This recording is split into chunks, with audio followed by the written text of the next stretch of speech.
Hello, welcome back. How are we all doing? It's Premier League Dad. We're back live again for Ukraine against Denmark in the UEFA Euro Under-21 Championships. My name is Kee. We're back again. Another night of football. We've got two games today. Ukraine against Denmark first, and then later on tonight we're going to be doing England Under-21s against Czech Republic, again in the UEFA Under-21 Championships. Some big players in that one. The likes of Harvey Elliott, the likes of Joe Bellingham, who's just got a big move to Borussia Dortmund, of course. Plenty of others in that England squad that I'm sure we'll all be keeping an eye out for. Charlie Cresswell, Archie Gray of Spurs, James McAtee, Ethan Nwaneri of Arsenal, of course. Jay Stansfield at Birmingham. It'll be really interesting to see how Jay Stansfield gets on in this tournament. Obviously, lots of eyes on him after the way he performed in League One. Can he replicate that in the Championship? Still a young man, but lots to keep an eye on later in the Czech Republic-England game. But before that, we're going to be watching Ukraine against Denmark. We're going to be looking out for the next Shevchenko, the next the next Sergei Rebrov, the next Laudrup brothers, maybe not the next Rasmus Højlund. But we're going to be looking out for some future talent from the Ukrainians and the Danes. And join me on this scouting mission as we look at the Slovakia 2025 UEFA European Championships under 21. So yeah, it's going to be a great couple of games. I think tonight we had a quite a fascinating game last night. Portugal against France. I know it finished 0-0. Wasn't exactly a goal fest, but it wasn't a snooze fest either, as many claimed it to be. I thought that was a really good game. Really good game. Couple of penalty shouts, couple of close calls, some very talented young players, mainly the likes of Luke Caber, Mateus Fernandes for Portugal. I thought Matthijs Ablijn was good. Quentin Merlan was really good for France as well at left back. Some really good performances, and that's what we're looking for in this tournament. That is exactly what we're looking for. So first up, I just want to say a big thank you, as always, to Match Bingo, our sponsors on this channel. Match Bingo, sponsoring Premier League Dad for the foreseeable, and they are helping us and supporting our growth as we become the channel that gives you more watch-alongs, more live watch-alongs, quantity as well as quality, than any other channel. More watch-alongs than any other channel. And we've got two more for you today. Massive thank you to Match Bingo. If you haven't checked Match Bingo out before, as I say repeatedly, if you like a bet on the football or if you like a game of bingo, then you will absolutely love Match Bingo. If you don't like either of those things, it's probably not for you. But if you do like a bet on the football and you do have an occasional flutter on the footy, then try Match Bingo. You can scan the QR code which is on screen right now, or you can click the link in my description at any point, and it'll take you to the Match Bingo website where you can deposit just £5 and you'll get £10 free to try it out. The way that Match Bingo works is that you buy a bingo card. It combines all the fun and excitement of a bet on the footy with all the fun and excitement you'd associate with a game of bingo. You buy a bingo card for whatever game it is that you're watching. For example, this one, Ukraine v Denmark. You can buy a bingo card on it. It will generate a bingo card with 15 random events on that can take place during a game of football. For example, Ukraine throw-in, Denmark corner, right? And as those things happen during the game, it gets ticked off on your bingo card. And as you get a line, as you get two lines, as you get a full house, you get prizes, you get points. I don't know what I'm saying. Points make prizes. You get prizes, you get cash, and you can win a small fortune on that. It's definitely worth a look, definitely worth a try. And yeah, if you like a fun bet on the football, obviously when the fun stops, stop, as they say. But like I say, if you wanna check out Match Bingo, please do go and check them out. You can scan the QR code or click the link. Forgive me, a bit all over the place this morning. I don't know what I'm saying this afternoon. You can tell I'm all over the place. Little bit late setting up. Dawn, good to see the scrum down. How you doing, James? Dawn, England were dreadful versus Senegal. Yeah, England were pretty awful, mate. Ethan, why is your category on Twitch EA Sports FC? There is chit chat. What is more common? Mate, EA Sports FC was the only option that I could choose that was football related. Maybe I'll put it in chit chat. Maybe you're right. Maybe I should put it in chit chat on Twitch. I'll try that. Rubes, hello Gorge. Good to see you, Rubes, as always. How the devil are you? We are about half an hour, 40 minutes away from kickoff in this one. So let's go with let's go through the lineups. Why not? It's a 5 o'clock kickoff here in where is it? This one's being played. Is it Trenton again? Is it Trenton? I don't think it is in Trenton. Where is it? Where is it? Where's the game being played? It's Prešov. It's in Prešov in Slovakia. The Stadion Tatran in Prešov. 6,500 capacity. So the teams are as follows. For Ukraine, it is Neshere in goal, Roman Kozik, Batagov and Vivcharenko at the back, Osheretko, Brajko and Rubishinsky in midfield, and then a front three of Bragaru, Vanat, who I do know, Vladislav Vanat of Dynamo Kiev. He's very, very well thought of. 21 goals in 28 games last season for Kiev. Very, very highly rated young player. He's at centre forward for the Ukrainians, and alongside him is another highly rated young player, wide player, Nazar Voloshin. So Nazar Voloshin and Vanat.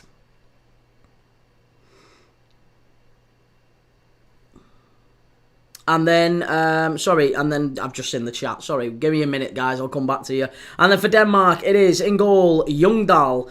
At the back, it's Victor Back. Back at the back. Provskard, Christensen and Gay. Sorensen, Chukwani and Boving in midfield. And then a front three of Jensen, Isaac Jensen of Viborg. Conrad Harder of Sporting Lisbon. Who, by the way, Conrad Harder is basically the successor to Victor Gyökeres at Sporting Lisbon. If you've seen anything at all of Conrad Harder, he is a very, very highly rated young player. He's doing incredibly well at Sporting. He only really started playing for Sporting in the season just gone, but he had a pretty decent start to his Sporting career. He can play out wide right, he can play through the middle, which is often where he does play when Gyökeres is playing. But he's a very talented young player, and he is considered to be the next Victor Gyökeres at Sporting. So if you're looking out for the next Victor Gyökeres, this is what we're going to be thinking about today. Conrad Harder up front, and of course Matthias Kvistgarden as well, another highly thought of player from Brøndby. He got 22 goals and assists in 29 last season in the Danish league. Started very, very well, Matthias Kvistgarden.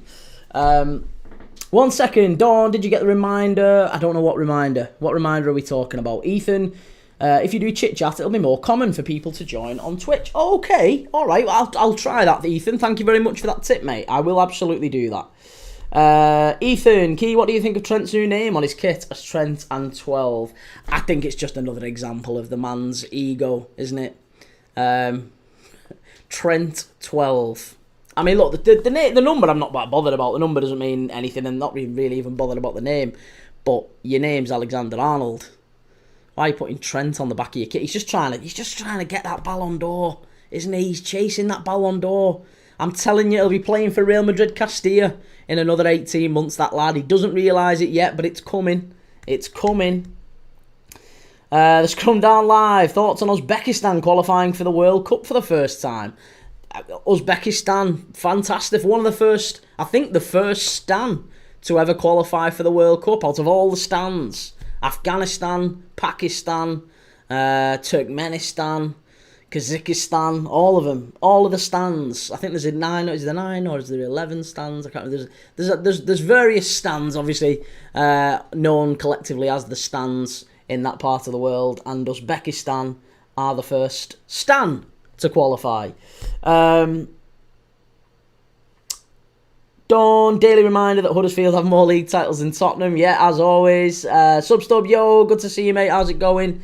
Ethan, he will be playing in the forward three. Who'll be playing in the forward three? Oh, Trent. No, I don't think he will, mate. I don't think he will. I think he's going to be playing as a wing back in that Xabi Alonso system. However, Xabi Alonso allegedly is trying to accommodate Vinicius and Mbappe in the same system by playing two up top, which will probably mean that Trent is actually played more as an orthodox right back. He probably will end up playing is in exactly the same position that he played for Liverpool. So again, people seem to think that he's going to be played higher up. He's going to get the better out of him. Not necessarily so. Xabi Alonso is going to be trying, it seems like, an entirely new system. And we'll see that at the Club World Cup, by the way. We're doing a lot of the games at the Club World Cup. A lot of Real Madrid's games as well. So we'll be able to watch quite a few of them. And we'll see. We'll do, I think the first one is Real Madrid against Al Hilal, of course. So we'll be doing that game. And if you want to watch him, we can see Trent's first game for Real Madrid.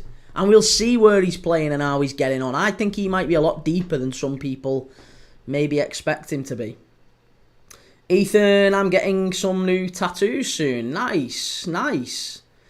See, I'm past that now. That's me. I was interested in tattoos when I was a little bit younger. I'm not ancient now, like I'm only in my 30s, but I'm just not bothered anymore. I'm just not bothered anymore. You care a lot more about that when you're in your 20s and your teens. Unless you've got a thing for it when you get older, maybe people do carry it into the 30s, 40s, 50s. But yeah, not me. But yeah, interesting, mate. I'm looking forward to this one. Really looking forward to it. You can watch it as we talked about yesterday. It's on Channel 4. You can watch it on demand on Channel 4 if you do wish to do so. What else do we need to be talking about today? Today's the last day of my ban, by the way. I've got to say, today's the last day of my suspension on TikTok. So I am back on TikTok as of tomorrow. Albeit tomorrow night. So I can't go on TikTok before then. But yeah, tomorrow night's game, which is against tomorrow we're doing the big fat transfer show, aren't we? We're doing the big fat transfer show. So we're going to start that on TikTok at 6 o'clock.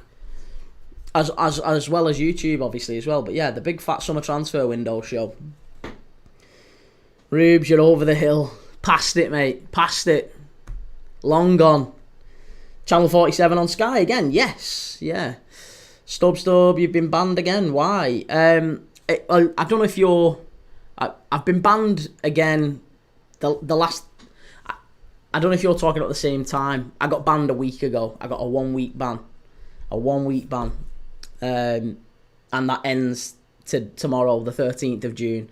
And I got banned because a Man United fan came in the chat and was really lovely. We was having a nice little back and forth conversation. We were just kind of joking. He said, "Oh, I hate Liverpool fans," and I laughed. He put loads of laughing faces. He wasn't trolling or anything. He was being sound. And he said, "Oh, I hate Liverpool fans," and I laughed and said, "Oh, I know. We hate Man United fans as well. You hate us, we hate you. Liverpool fans hate United fans. United fans hate Liverpool fans. It's just the way it is. The world keeps spinning." And that is, I swear to God, that is literally all the words that came out of my mouth. And immediately it was like, bang, everything went down. You've got a 1 week ban for hate speech on TikTok. So yeah, so I can't go on TikTok for a week for that reason. Ethan, by the way, I've got MMA training tomorrow at 6 p.m. Oh, okay, nice. Well, Ethan, that's no worries. We'll chat about Southampton, and you can maybe catch up on it when you get back. Rubes, because he hates Man United. I do hate Man United, and they hate us. Chimey, good to see you. How's it going, mate? How's it going? Ethan, I hate Spurs fans. Substore, wow, that's crazy. Yeah, it's mad. It is mad. I couldn't believe it. I even appealed it. I appealed it thinking, that's obviously some AI thing. Like maybe there's like a bot on TikTok that just checks and makes sure that every conversation's all right, which is fine. You know, there's a lot of conversations for them to police, so they checked it all, and it got rejected. The appeal got rejected. I was thinking to myself, surely, if a human being actually takes a look at this, it'll get immediately rescinded, and they'll apologise almost. They'll say, "Oh, I'm sorry, we took that down." But no, I got a 1 week ban for that. I don't do hate speech. That's not my thing. I'm live and let live. Love everyone, or at least maybe not love everyone. But you know what I mean. I don't. If they don't bother me, I don't bother them. That goes for Man United fans mainly, and Everton fans, and Chelsea fans, and City fans, and Arsenal fans. But everyone else everyone else are fine. Spurs fans, Southampton fans, Plymouth fans, you're all sound, everyone's fine. And I'm only playing with the other ones, really. Substore, hating a football club is not hate speech. No, I know it isn't, mate. It isn't. But that's what they seem to define it as. And it literally, that is exactly what it came under, hate speech. Your live access has been revoked for 1 week. Reason, hate speech. Ronnie Dodge, hey mate, Cunha finally announced. Yes, yeah. Yeah, Cunha finally announced. What do you think of that? Quite a lot of United fans excited about Cunha. I think the fact that he really wanted to come to the club is a big thing, isn't it? And he is a good player. And he wanted to come to United. Evidently, he was, a boyhood fan. United were paying him a lot of money, and even without European football, he's joined the club. So you've got to say, it shows you, doesn't it? It shows you that there's still a passion. Rubes, hate speech, you hate me. I don't hate you at all, mate. I love you to bits. Ethan, what do you think of skates? I don't know. Skates? I don't know what's... As in skating, ice skating, figure skating, roller skating. I don't know. I've never done any of them, to be honest. Fernie, Leeds fans, good to see you, Fernie. Croxy Toxic LEL, who do you think will win? Who do I think will win? I think Denmark. Yeah, I just think the Conrad Harder up front is a fantastic centre-forward. They've got Kvistgaard, and they've got some good players, Denmark's under-21, so I'd go for Denmark under-21 at this point. Chimey, hey Kee, I need some advice. I'm 26 and 6 months into my first job. I've just received my second call from an uncle asking for money. He still hasn't paid me back for the first time. Any input? Don't mix money and family. Yeah, don't mix money and family. I would say, I mean, look, you've got to be guided by your own views on it, mate. But personally, I don't know if you think I don't know your uncle. I don't know you. You seem like a stand-up guy from the limited interactions we've had. But I would say that, be guided by your instinct. If you think he's taking you for a mug, then apologise and say that you don't have it. Or just have a straight conversation with him. Just have a straight conversation with him about paying it back, because you're not, you're a reasonable person. You're not an endless well of money, and even with the best intentions, mate, people can take you for a ride. I've learned that. I have learned that people can take you for a ride. People can take, and they often do, take kindness for weakness. So just be cautious. Be cautious. But again, if you think he's good for it, and he's fallen on hard times, blood's thicker than water, make sure you look after your family. They're the people most likely to stick around when things go to shit. So I always say look after your family, keep them close, keep your circle tight. And if your uncle's in that circle, look after him. If you think he's good for it, look after him. If he's taking you for a mug, have a word. That would be my advice. That's how I would do it. Mano, have a chat. Machina Joe, good to see you, Machina Joe. How's it going? Random videos. As a Liverpool fan, I don't mind Everton, but I hate Man United. Machina Joe, have you seen Darren Farley's Ange getting sacked impersonation? Farley TV, it's pure gold. Hilarious. He does Ange perfectly. Darren Farley's, he's a good impressionist, isn't he? But I also think he's a bit of a bell whiff. Some of the stuff, again, I don't know Darren Farley, but some of the stuff he's put on Twitter, I think the stuff he put on over Trent kind of annoyed me. And it feels like you get some Liverpool fans who kind of get stuff from the club, or get pushed by the club maybe, I don't know, get looked after in terms of tickets or whatever. I don't know if that's the case with Darren Farley, but you do get some people who kind of push the club's message on behalf of the club.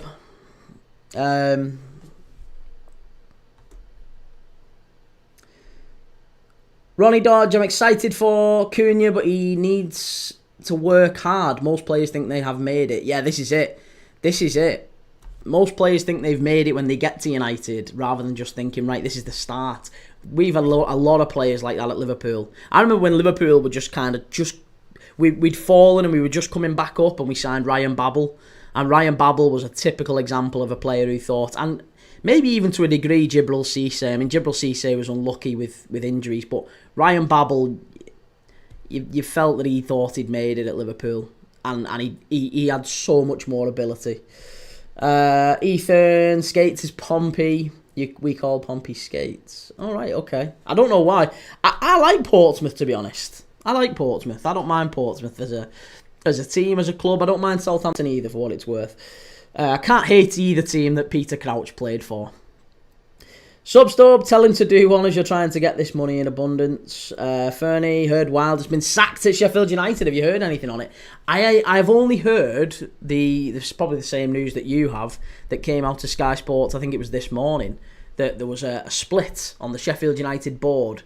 Half thought, or a percentage thought, that Sheffield United should stick with him, should stick with Chris Wilder, and the other half that thought, actually, we need to move him on.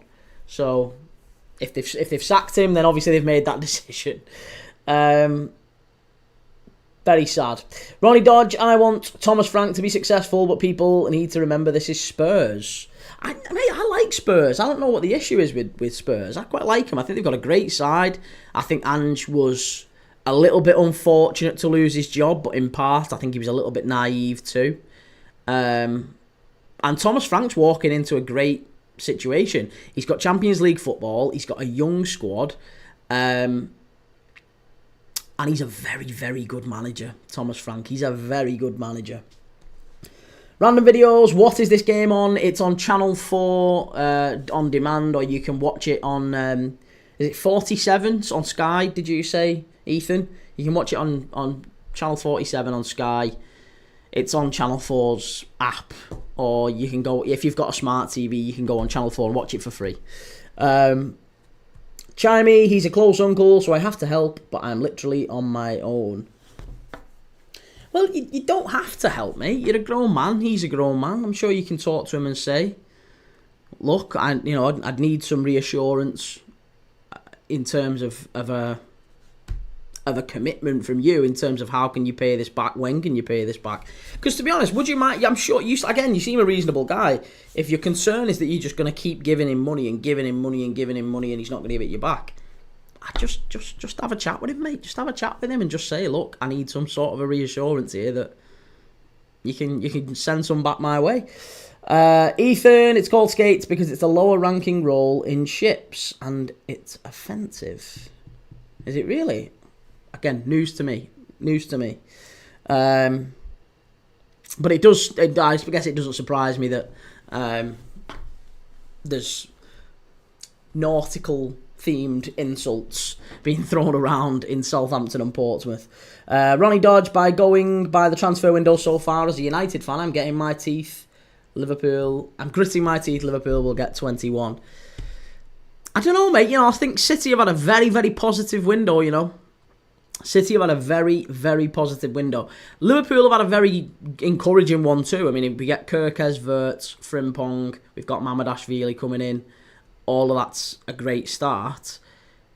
It depends what happens with Luis Diaz, Darwin Núñez, Harvey Elliott, Jarrell Kwanzaa, Ibrahima Konate, Tyler Morton, Federico Chiesa, Luis Diaz, Diogo Jota. There's so many players who's... It's all a little bit up in the air, and we don't really know what's going to happen with all of those. There's probably another 8 or 9, maybe even 10 Liverpool players whose future is just kind of up in the air. And if Liverpool do get rid of some or even all of them, then that's a big rebuild job. And it doesn't happen overnight. It can take some time. So as good as the players are that we might be bringing in, I do think that Manchester City have made an exceptional start in this transfer window, and they're going to provide Liverpool with real competition. I'm not worried about Arsenal. I actually think Arsenal will be looking over the shoulders at Chelsea rather than looking at City and Liverpool. I think it'll be another race between City and Liverpool this year.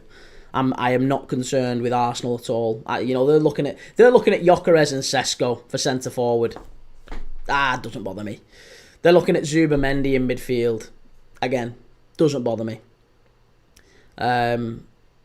Zubamendi, Sesko, Gyökeres, even Rodrigo. Even if they go and get Rodrigo from Real Madrid, I don't see him as a game changer. Substorm heatwave on its way. No kidding. Yeah, it's been very, very hot, very muggy, hasn't it, in the last few days. Ronnie Dodge, I think it's between City and Liverpool, and Arsenal will fumble as per usual. I honestly think Arsenal will fall down the league, if anything. I think they're going to fall down the league. They're in dire straits, Arsenal. Okay, we've got 9 minutes until this game gets, I guess, kind of underway. It's on Channel 4, so get yourself a brew, get yourself all set up and ready to go.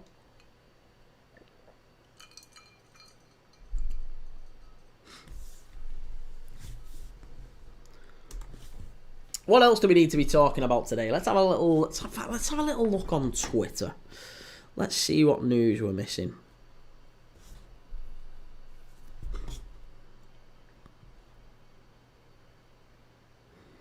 Manchester City have signed Rosenborg midfielder or winger Sverre Nipan. Again, just more young, talented players. It's unbelievable. It's a very definite change in strategy, isn't it? Machina Joe, I predicted City to win the league when we were watching your Australia v Japan stream. Yes, you did, didn't you? Yeah, there's been quite a few who think City are going to take it back this year. As a Liverpool fan, it really wouldn't surprise me. I predicted Liverpool at the end of the season, before any of these signings had happened for any of the clubs, before any of the rumours had happened, I predicted that Liverpool would finish second next year. And I thought we'd be second to one of the two, City or Arsenal. I don't see Chelsea or anyone else really stepping up. I think it's still between those three, isn't it? It's still between City, Arsenal, Liverpool, in some order. And my impression at the end of the season was, right, Arne Slot is going to lose probably 50% of his squad. That's a big thing for a manager to deal with. About 50% of his squad is going to leave. Now, he did that at Feyenoord, by the way. At Feyenoord, I think when he came in, there was about 60% of the squad had left. They needed to rebuild, effectively, a full squad. And that might have been one of the reasons that Slot was appointed at Liverpool, amongst many other reasons, that he's got this experience of completely stripping down a squad and rebuilding it anew with retaining that winning mentality. So I think that's what we've got in Arne Slot, and I think we're going to see a very big window in terms of ins and outs at Liverpool. Because seriously, Luis Diaz and Darwin Núñez, they look certain to go for big money as well. That might be 150 million quid for those two.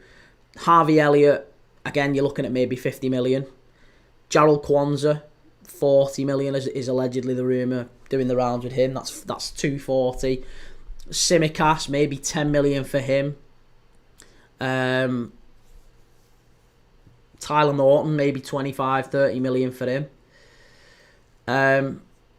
Chiesa. So all of a sudden, I mean, and various other players that might stay, leave, buy Chetic, other bits and bobs. You're looking at the best part of 300 million quid that Liverpool have got coming in.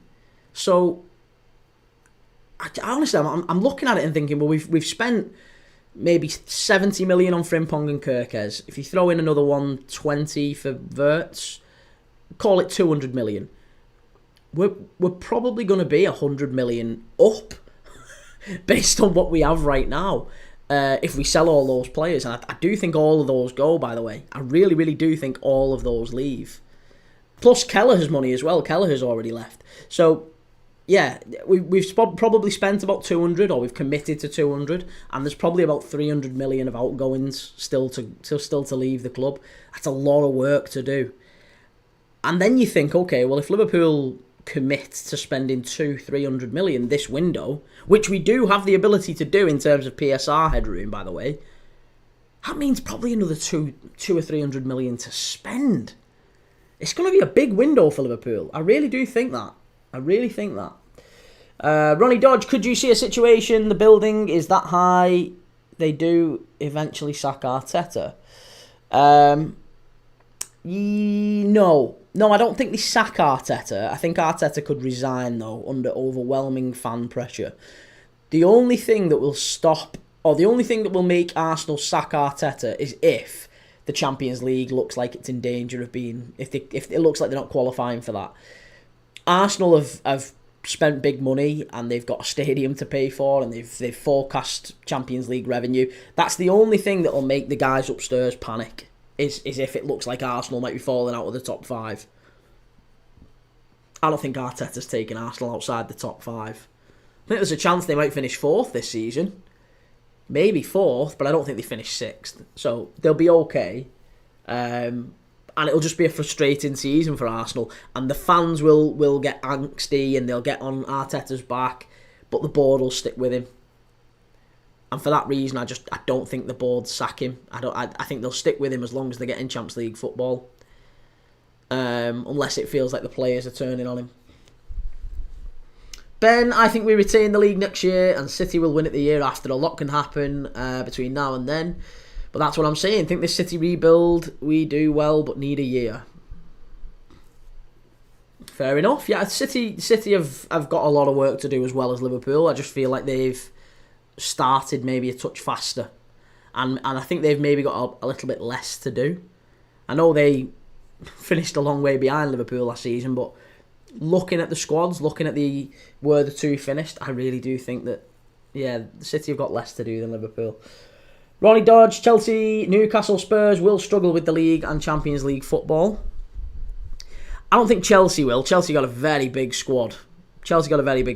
Spurs, I think they'll finish top half. They might even compete for the European places, maybe not Champions League places, but Thomas Frank will get them competing on both fronts again. They're okay, Spurs.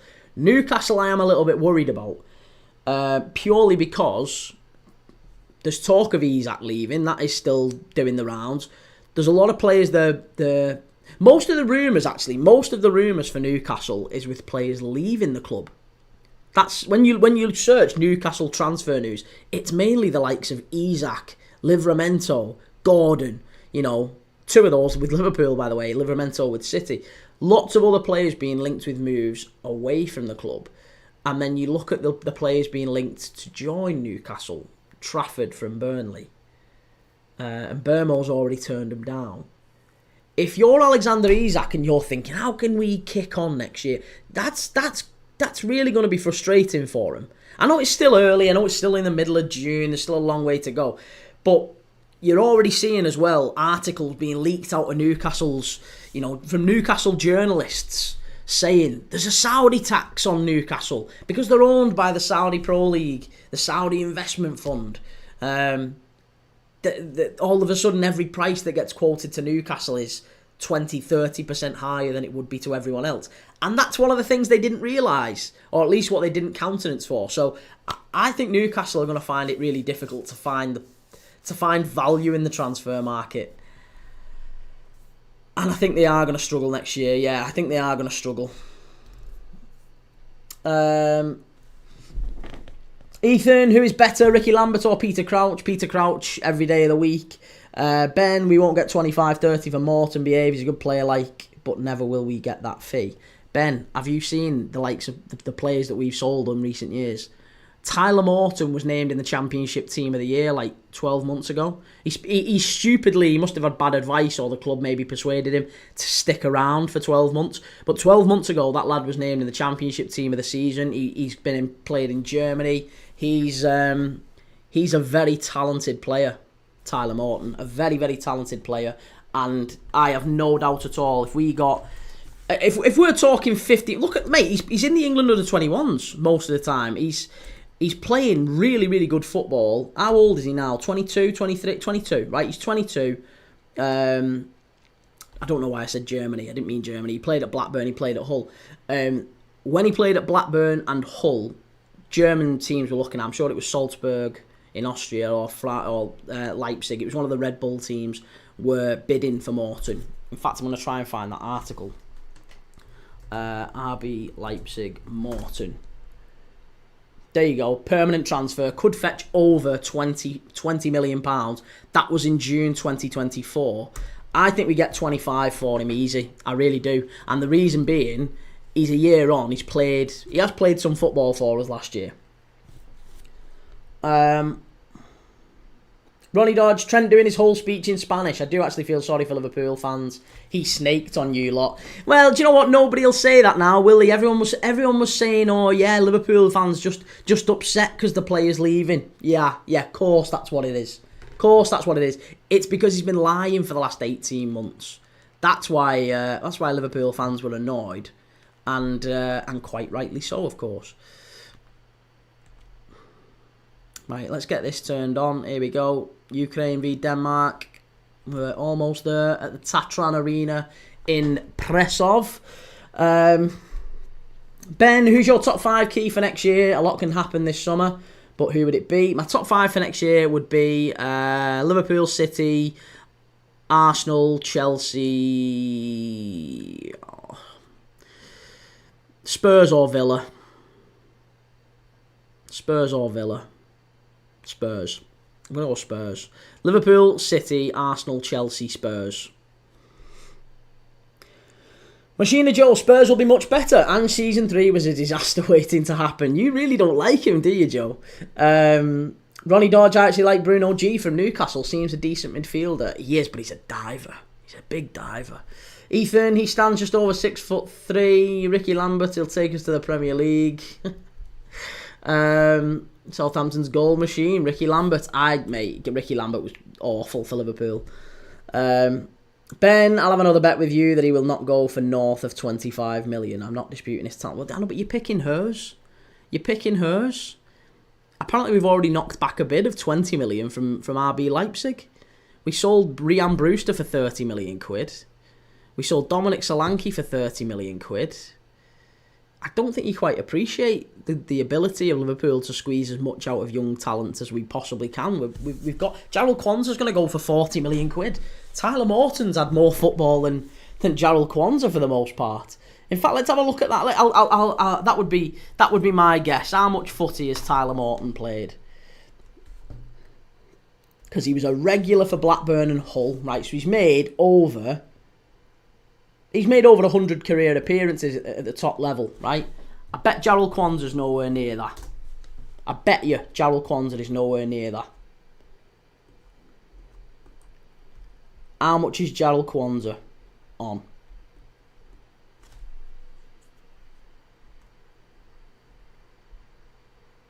Oh, he's 78. There you go. He's 20% less. And most of them, in fact, actually he's not. He's only on 58. No, he's not. He's on 78. No, 74. He's on 74, and 16 of them were in League One for Bristol Rovers. So Tyler Morton, I think, is a better player, or at least he's up there. Machina Joe, nothing beats Sol Campbell. Ronnie Dodge, I think United will finish 8th or 9th. Okay. I think United could finish top half, but I don't think they'll trouble the European places. Pure Loyalist, quick like and hello mate, busy till after 8 tonight. Ukraine victory 3-1. Okay, no problem. Pure Loyalist, good to have you, mate. As always, thank you for liking. Again, if anyone in the chat is watching this now and you've not subscribed, you've not liked, please click like very quickly. It takes you 2 seconds, helps me immensely. Click like, click subscribe. We do watch-alongs every single day on this channel. More watch-alongs than any other channel. More watch-alongs from around the world. If you like watching football and you like these sort of things, just chatting crap about football, give us a like, give us a subscribe. And we're live for the new season. We're live for the Club World Cup. All the games in the Club World Cup.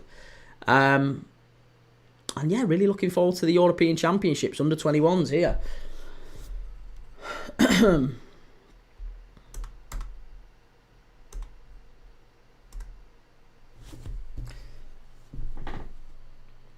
That's a very snazzy training top for Ukraine. I like that. Ukraine's training top is belting. Some great, footy kits and training wear coming out now, isn't there? Here we go. Florian Plettenberg. Manchester United have officially entered the race for Hugo Ekitike. Oh my God. Machina Joe, all the Spurs fans say Solanke's shit and Ange bought him. Ange said he was his #1 summer target signing. Solanke's not shit. Solanke's a good centre forward. You don't score as many as he did for Bournemouth with being a rubbish centre forward. Pure Loyalist, cheers, take it easy. Hope all's well with the missus. Hope you're not. Oh, with Mrs. Premier League. Hope you're not too sore. No, she's good, mate. Thank you very much. She's yeah, a little bit tender, but you're bound to be, aren't you, after blooming gallbladder surgery. So yeah, no, she's good. Thank you very much for asking, though. And likewise, take it easy. Yeah, Manchester United targeting Hugo Ekitike.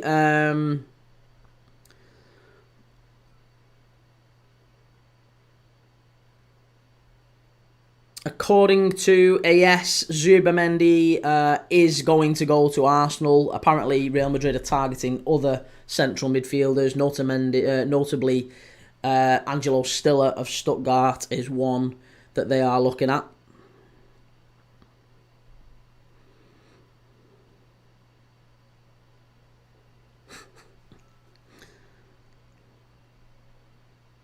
Arsenal have submitted their first official bid for Victor Gyökeres, €55 million and €10 million in add-ons. Sporting are expected to reject it. Machina Joe, talking about Trent before, what about Sol Campbell for an act of betrayal? Classic, yeah. I mean, Sol Campbell's definitely the worst, isn't he? Sol Campbell is definitely the worst. Yeah. To join the rivals as well. I mean, that was bad. That was bad. I mean, you know, again, I don't really blame players leaving to advance their careers and further their careers if the club that they are at is not in any immediate, you know, opportunity of winning things. Like, I don't think Campbell leaving Spurs was the problem, really, was it? It was the club that he went to. And he could have gone to any club. Sol Campbell could have gone anywhere. He could have gone to Man United. I'm sure United would have took him. Liverpool, I know that Liverpool wanted Sol Campbell. That's been written in about 3 autobiographies. I think Gerard Houllier talked about it. I think Gerard might have talked about it. A couple of ex-Liverpool players and a manager. I've read it in autobiographies. Liverpool went very big for Sol Campbell and he ended up going to Arsenal. So he could have gone to a lot of places where he would have had a better chance of trophies than he did at Spurs. And in the end, he went to the worst place he could have gone. Now, and that's the issue. It's not the issue with Trent. Liverpool aren't really bothered about where he's gone to. The whole Real Madrid thing, it's not really an issue. It's more that it's the way he did it. Yeah, it's the way he did it. Yeah, there you go. Full secret, full surprise captain. Didn't he say a load of things in the weeks and running up to it as well, saying that he was going to sign a contract and he would never leave and go to Arsenal or whatever? Like, he basically said all the things that he was going to do. I'm not going to do this, I'm not going to do that, and then did them. Rat. Absolute rat, Sol Campbell. Pure Loyalist, don't forget to hit the like, folks. Oh, cheers, Pure Loyalist, what a guy. Thank you very much. Machina Joe, they hate him still. Yeah. Yeah, Sol Campbell is not very well liked in North London, is he? Apart from, well, the white part of North London. The red part likes him a lot. But yeah, Spurs fans don't really like him. The Gooners do. Why are all the Ukrainian players draped in flags? That's anything to do with maybe the... I guess it could be due to the war. I don't know.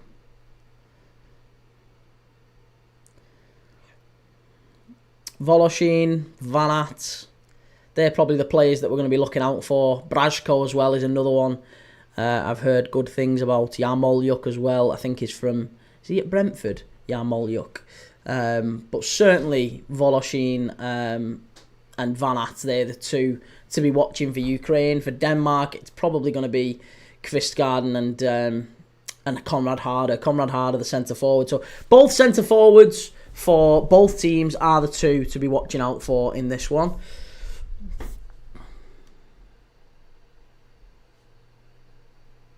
Oh, Denmark are in white. I need to change the kit.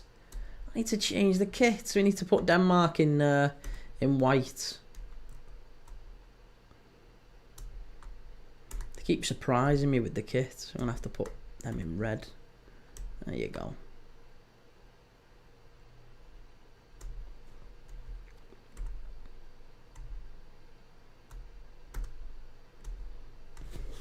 That's better. Wonderful. Looks a bit better now. Machina Joe, imagine Gerrard went to Chelsea. Well, the thing is, I mean, look, there's arguments that Gerrard got forced to stay at Liverpool by gangsters and all sorts of things, which is nonsense. But I think Gerrard always wanted to stay at Liverpool, and he was convinced by the fact that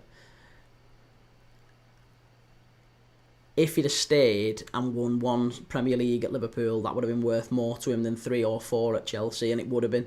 It always would have been. Sad fact is, he just didn't quite get one over the line, but he won everything else. And the Champions League in Istanbul is always going to mean more to him. Like, I'm not being funny.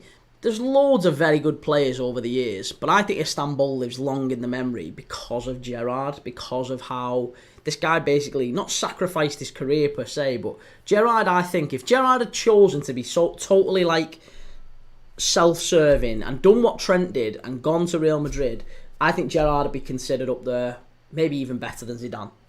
Because I think he's as good as Zidane now. I think he'd be thought of as maybe the best midfielder we've ever seen.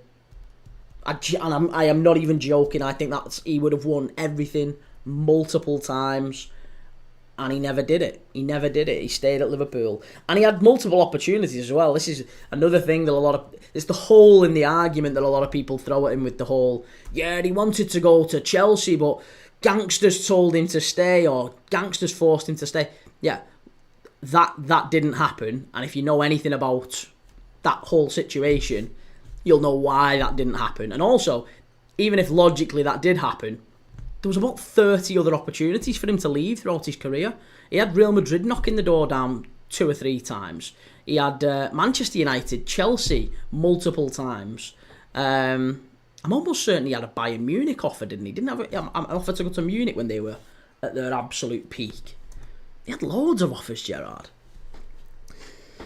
But yeah, I would have been heartbroken. In short, I would have been absolutely heartbroken if Gerrard had left Liverpool at that point. I was still broken from Michael Owen leaving the year before. I actually think the reason I don't watch England anymore is because Michael Owen kind of ruined it for me. If Michael Owen had stayed at Liverpool, chances are we wouldn't have won Istanbul. But, you know, if Michael Owen had stayed at Liverpool, I think I probably would still watch England. He wasn't the guy for England anymore. It was Wayne Rooney. And the fact that he'd kind of betrayed us and gone to Madrid for next to nothing, I never liked him after that. Yes, random videos. Yes, the game has started. We're a minute and a half in here now. It's a packed stadium here in Prešov in Slovakia. Admittedly, there's only 6,500 people in it, but it's a wonderful, wonderful occasion. Pure loyalist, that Crystal Palace keeper Henderson is going to become a cracking keeper. Certainly held out City. How old is he now, Dean Henderson? I think he's getting on a bit, isn't he? I don't think he's a young spring chicken anyway. I'm sure he's maybe in his late 20s at the absolute least. He is, yeah. He's nearly 29. He's nearly 29. Or he'll be 29 in the coming season at some point. So yeah, Dean Henderson's a reliable enough keeper. I'm not sure he'll ever be like world class or anything, but he's a decent enough keeper for sure. And he did have a very good game. You're right, in the cup final. Pure loyalist, Gerrard is well connected. I watched a football rivalry documentary. Yeah, he is. He's very, very well connected. And if there was gangsters in Liverpool threatening certain people, I'm sure they would have had quiet words. I've been told otherwise.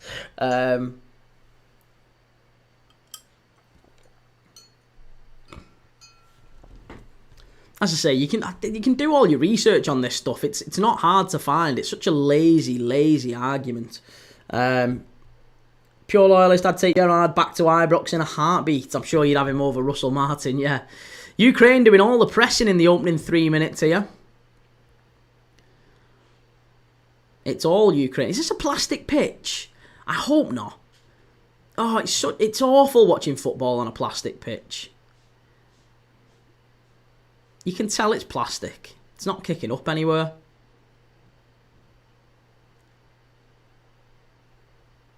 I mean, it's very hot, so maybe it's just particularly dry, but it looks... Nah, it looks like a plastic pitch. Machina Joe, Goldbridge was distraught when Ronaldo left for Madrid. You would be, though. And do you know what? It's hard to take when your best player leaves you. When your very, very best player leaves you. And you try to find answers as to why. Like, Cristiano Ronaldo going to Real Madrid, I think would have been easier for Manchester United fans to take because he'd been saying it. He'd been kind of making noises about it for a long time.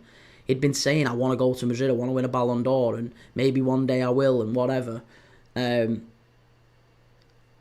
Like, once you hear a player start making those noises, it's just always going to happen. It was the same with us and Coutinho. I was gutted, really gutted when Philippe Coutinho left. That is, I would say, the last transfer that I was really gutted about. Coutinho leaving. Suarez before that, but I saw it coming. We'd planned for Suarez. Torres, that was another gutting one, but we'd sort of seen the tail end of Fernando Torres. We'd seen that he wasn't as good anymore. Denmark over the top here. They could be in. Is it 1-0? Off the bar! Oh, unbelievable. Great effort there. Who was that in? He was offside. He was in over the top. It was a lovely little ball over the top. And the number 6 ran onto it. Was he offside? He would have been tight, that. I think he'd have been on, you know. If they'd have done the old VAR check, I think he'd have been onside. But he got one-on-one with the keeper. Little lofted dink over the top. And it hits the crossbar and comes out. Pure Loyalist, well, that's me heading out, Key. Catch up soon. All the best to you, your family, and the channel. Same to you, Pure Loyalist. Good to know you, mate. Take it easy, and I'll catch you later on. Substub, he should have been England's number 1 over Pickford all day. Yeah, Dean Henderson's should be England's number 1, definitely. I think now that Trafford's going to end up at Newcastle, I can't see Pickford staying number 1. Oh, this is brilliant play. Oh, that was wonderful play, and it was that man who I've been talking about, Konrad Harder. He is the player. He just ran through 3 or 4 Ukrainian defenders there, cut open, and then had a shot from distance. It was a little bit high, wide and handsome, but it was a very, very good run and showed the danger of that young man. Still 20 years of age. I'll tell you something. If clubs wanted to be, like Man United, right? Man United, if they had any sense, I don't think they go and get Victor Gyökeres. I think they go and get players like Konrad Harder.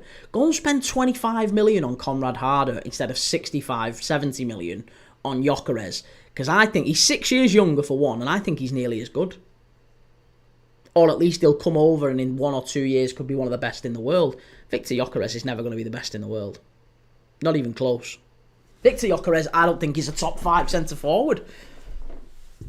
I think you'd be better off getting Ollie Watkins up front than Victor Gyökeres. That's actually who I'm a little bit concerned Arsenal end up getting. If they get Ollie Watkins, it'd be far better for him. Right, a goal kick to the Danes here. Goal kick to Denmark.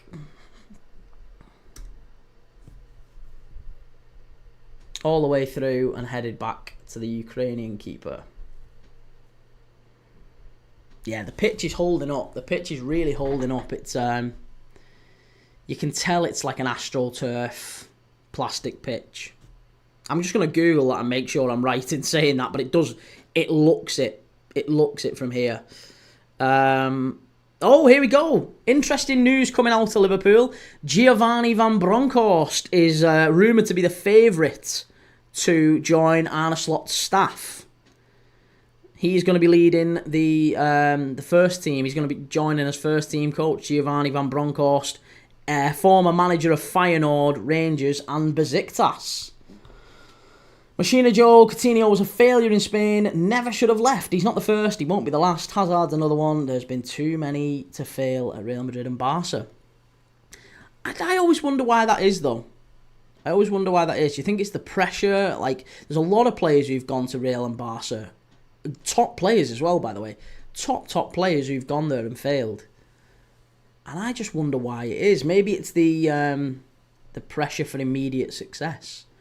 Because even when you look at players who've gone there, like, for example, Jonathan Woodgate, Michael Owen, very good players. Michael Owen was a Ballon d'Or winner, went there and within 12 months they were trying to get rid of him. And they did get rid of him. Steve McManaman, who is considered by many to be a success at Real Madrid, went to Real Madrid, and again, within 12 months, they were trying to sell him. If not for McManaman literally saying to the president, you're not selling me.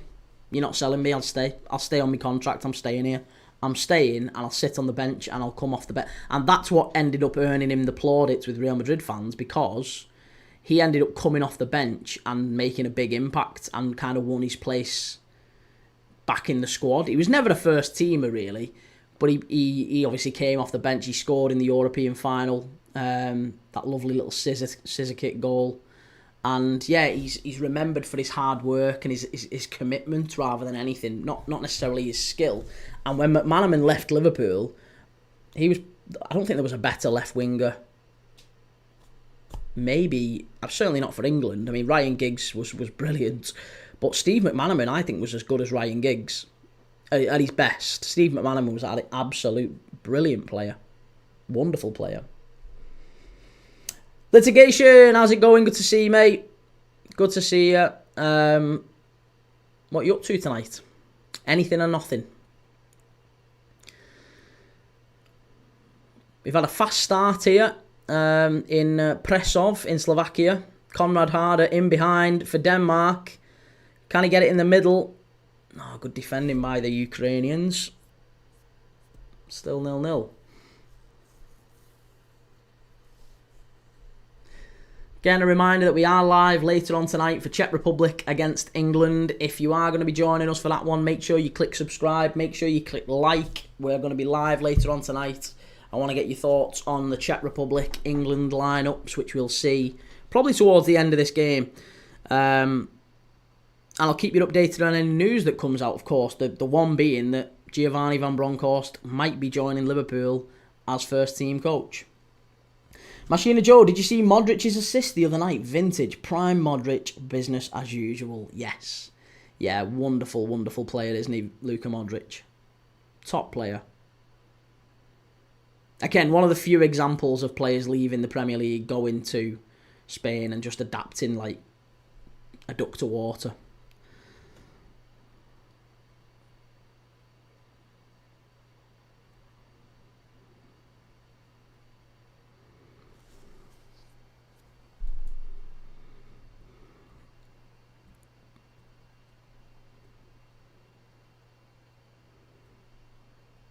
Yeah, Manchester United apparently have made at least initial contact with Eintracht Frankfurt about Hugo Ekitike.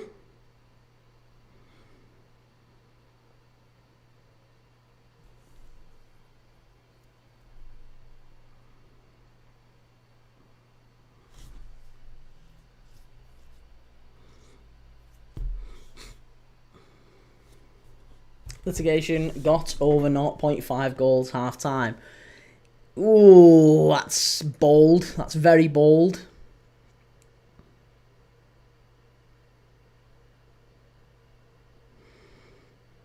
Denmark pushing forward already.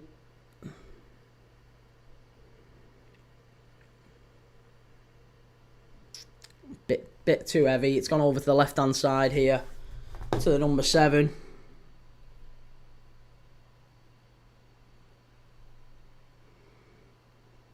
Oh, it's too easy. Far too easy. It's gone out for a goal kick. Poor that from Denmark. Honestly, I'm calling it now. I think he's going to be brilliant in years to come. Konrad Harder. Top player. It was Jensen, Isak Jensen on the left-hand side. Again, another player who's had a decent start to his season in Denmark. Plays for Viborg, Isak Jensen. Very quick. Probably not great with this final ball, but decent numbers in the Danish Super League.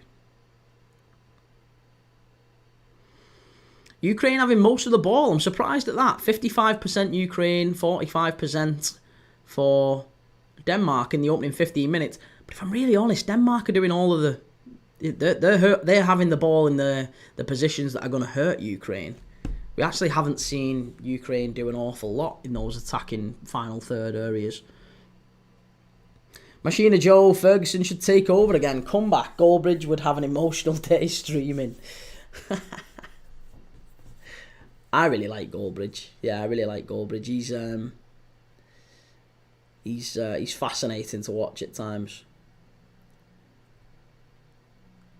So actually, I like quite a lot of other watch-alongers. But yeah, you're right. I think Goldbridge would go mad if Alex Ferguson came back and took over. Interim basis. Ben, sorry Kee, I'm 20 minutes behind, but come on lad, Qantas played in more significant games than Morton, of that there is no doubt. Well, they're both the same age, mate. They're both the same age. They've both played quite a lot for England under 21s. Tyler Morton's got experience. He was named in the Championship Team of the Year. You know, he's very, very highly thought of. So, you know, I think we knocked back a £20 million bid for him. I think 25 million is about the going rate for a young lad like that. Kiffer Rahman Parbel, who will win? I think Denmark. I think Denmark will win. They've started the strongest so far. It's a free kick here to Ukraine, just outside their own area. Daz Reynolds, who are you saying wins this? All right. I think Denmark win it outright. But I would say that there's an outside chance of a score draw. So if I was a betting man, which I am, I probably wouldn't say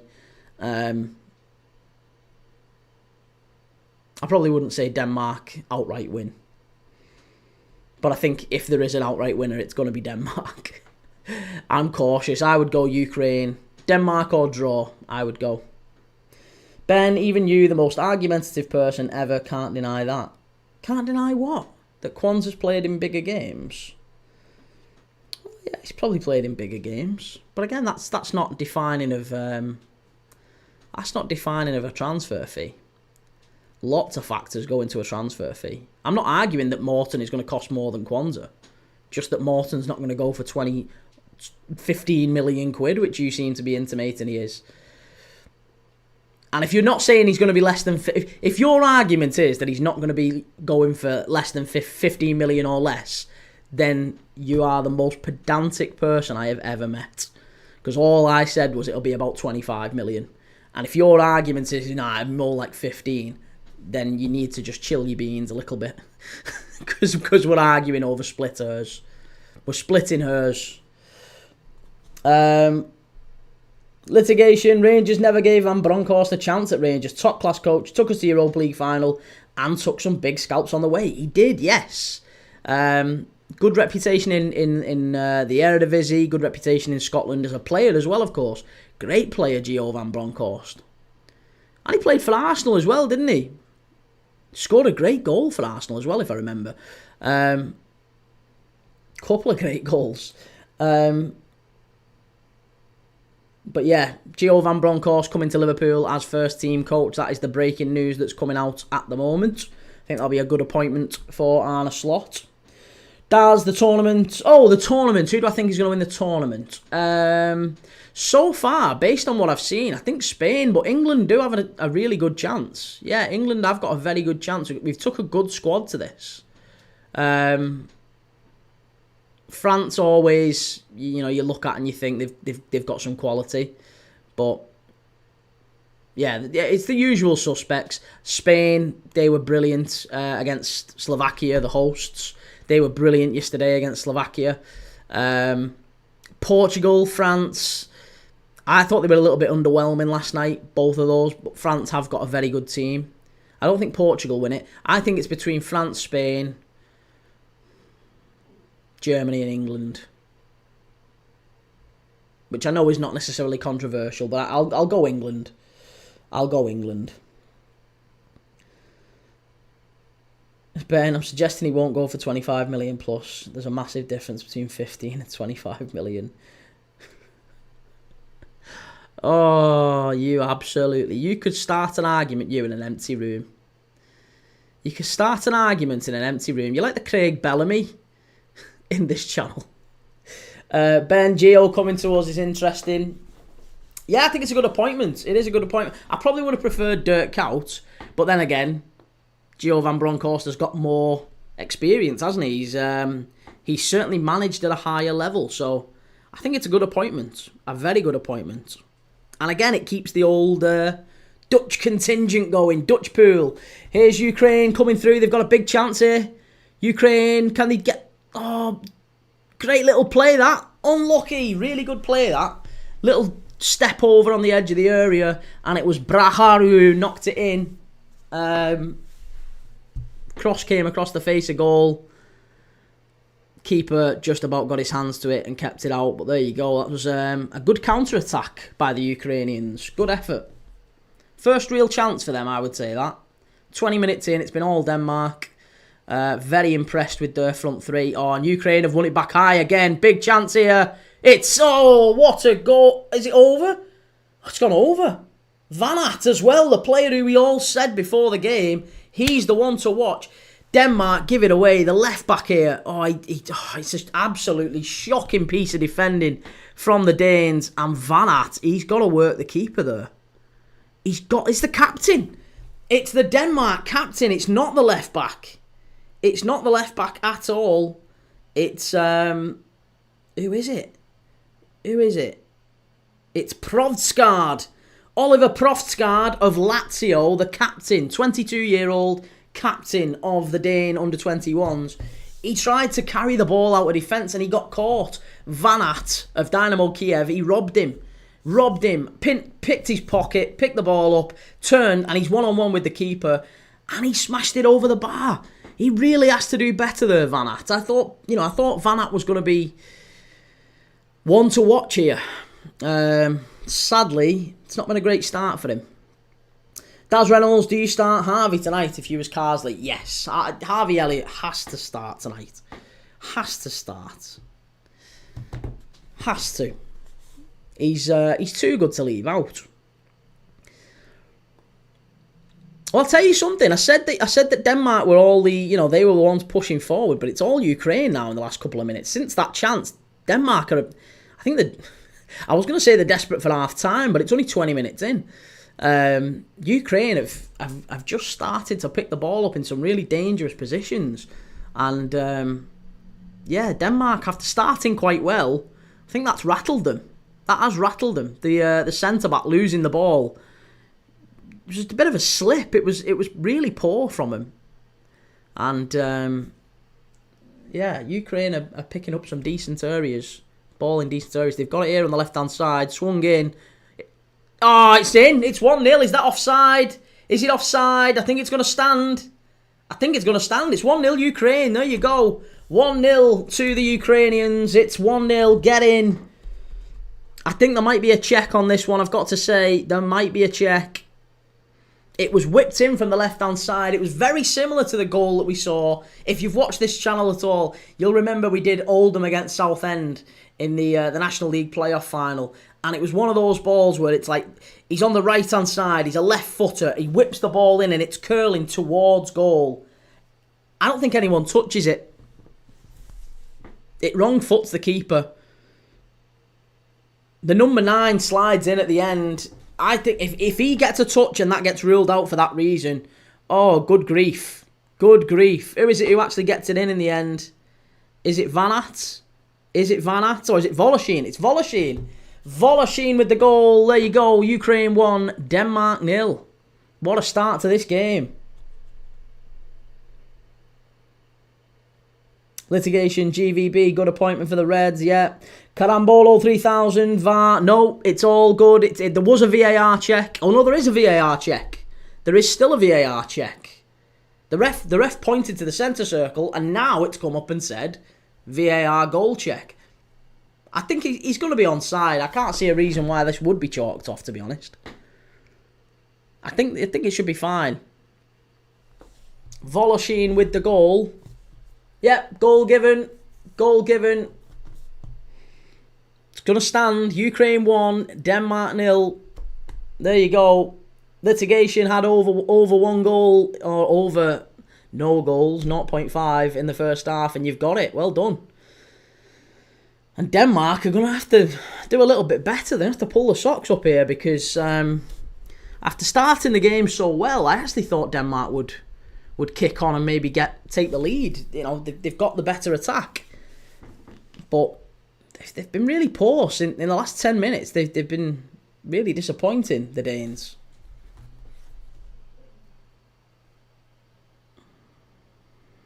Sky Sports are now reporting that Manchester United have made contact with Eintracht Frankfurt for Hugo Ekitike. That seems to be doing the rounds on a lot of socials at the moment, and it does seem to be that Manchester United have entered the race for Ekitike. According to Sky Germany, Eintracht Frankfurt are demanding around 85 million quid. 85 million pounds, 100 million euros for Ekitike.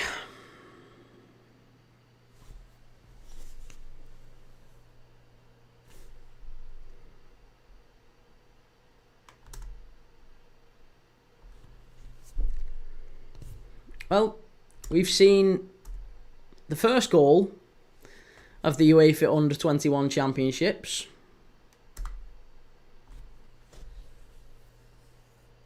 Given we watched Portugal against France yesterday, and it was 0-0. It was a good game, but it finished 0-0.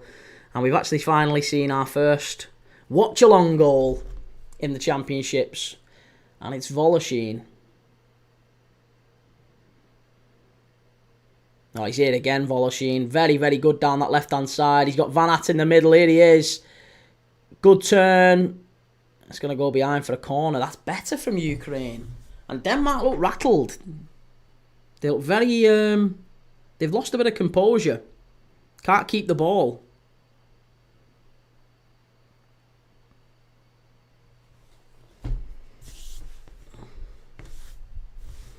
And it's going to be Osheretko, the guy who...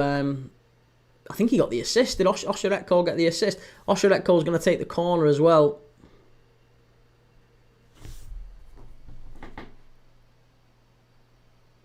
Ball in. It's knocked over the bar.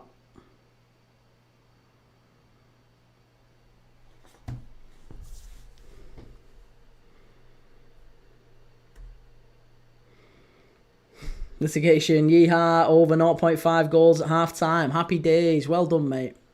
Well done. Pleased for you. Thankfully, I stayed away from this one. Yeah, so just coming back to the earlier question about who do I think will start for England later on. I'll tell you the squad. This is the squad that Lee Carsley has to choose from. So, you would imagine, oh, here we go, chance for Denmark, must be... Oh, it's a big block right at the back for Ukraine. Could have been 1-1 there. Could have been 1-1. It was an opportunity. On the left-hand side, it was Jensen who put the ball in. And it was I think it was the right back. Is it the right back who has the shot? Yeah, the right back for Denmark. Number 2. Unbelievable. Caught it nicely, but good block from the Ukrainian centre-back. Total attempts on goal for Ukraine, 5. Denmark, 2. It's a good game so far. For England against Czech Republic, James Beadle in goal, I think it'll be. I think the defence will probably be, I would imagine, a back 3 of Charlie Cresswell, maybe CJ Egan-Riley, who's just joined Strasbourg, and I would imagine Archie Gray as well. And then a midfield, I think it'll be Jack Hinchelwood on the right, Elliot Anderson on the left, and a midfield 3 of Harvey Elliott, Hayden Hackney and Joe Bellingham. And then up front, I would say it's going to be Jay Stansfield, James McAtee and Ethan Wanyeri. Carambolo 3000 Dinamarca. I don't know what Dinamarca means.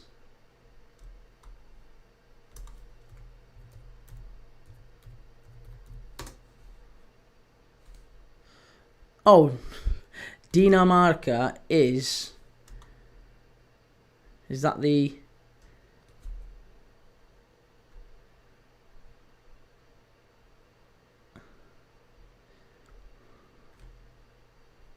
I'm guessing it's the name for Denmark in another language. Denmark aren't playing all that well now, no. Sorry, Carambolo, they're not playing very well. Ukraine are pushing. They're pushing very, very high, and I can't see Denmark at the moment. From what I'm seeing, I can't see Denmark getting back into this. They're gonna need to do something very special at half time to turn this around, because as it stands, it's all Ukraine.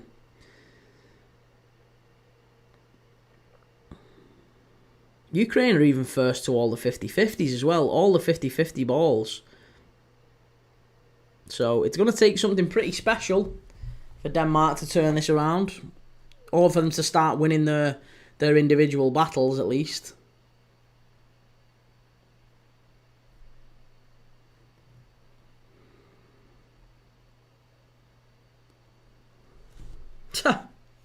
Barcelona will not go past 60 million euros to sign Luis Diaz from Liverpool this summer. Oh, then they won't sign him then, will they? That's nice of him. That's nice of him. We won't go past 60 million euros. Alright, that's fine. You don't go past it then. You won't get him. That's a really odd thing for him to say. Denmark whipped the ball in, punched away by the keeper.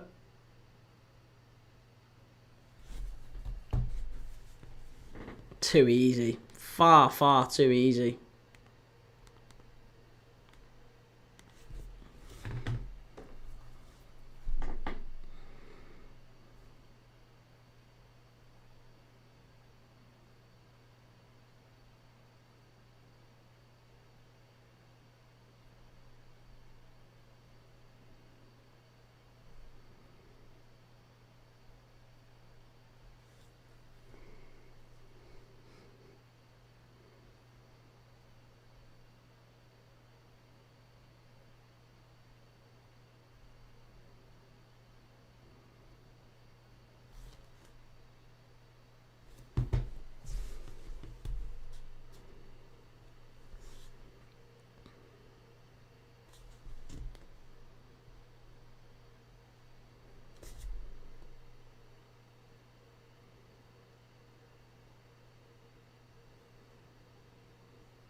Oh, that's much better. That's much better. Denmark are in here. Oh, he's drove him wide. Come on. Shot from distance. Far too easy. That's really poor from Denmark. Again, Kvistgarden. I think he's got to do better with that. Harder fed him the ball early, and he had a chance. He had a chance. He just too easy. Turned back. It's like they're lacking confidence, maybe, Denmark. I feel like that if you're playing in a team that has confidence, or if you're a striker with confidence, ball gets played into your feet and you've got space behind you, you just turn and run. And it's far too often, he picked that up then and he ended up drifting wide and going out towards the corner flag. Loads of space in behind. He could have turned and ran.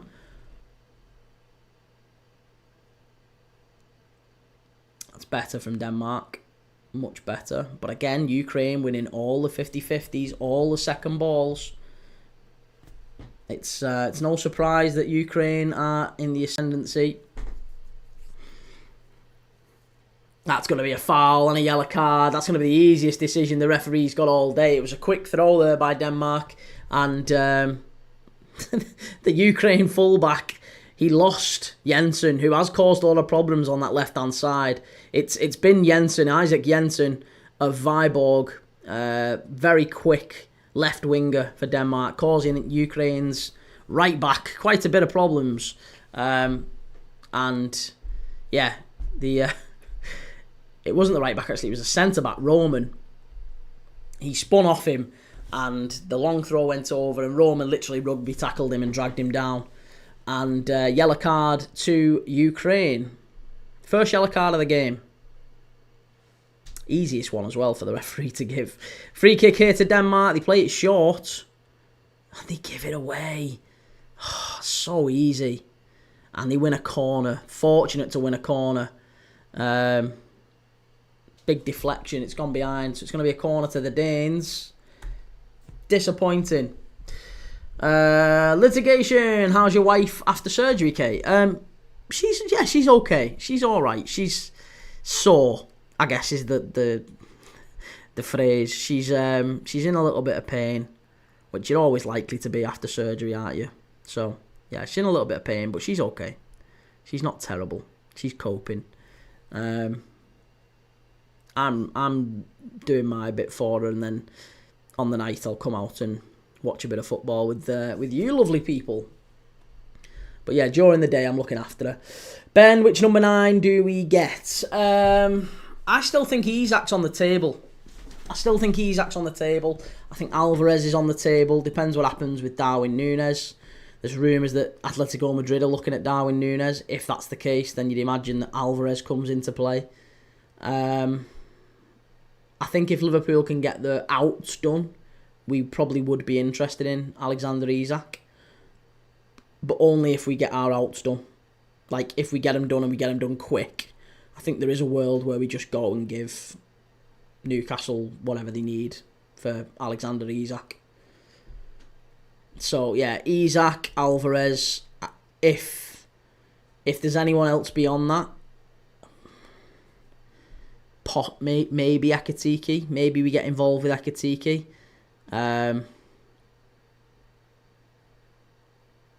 Again, I don't think there's a world where Ekitike goes to Man United. I know they've made contact, but I don't think there's any world where that... I think that's agent talk. Oh, it's wonderful play by the fullback. That must be a penalty, ref. That must be a penalty.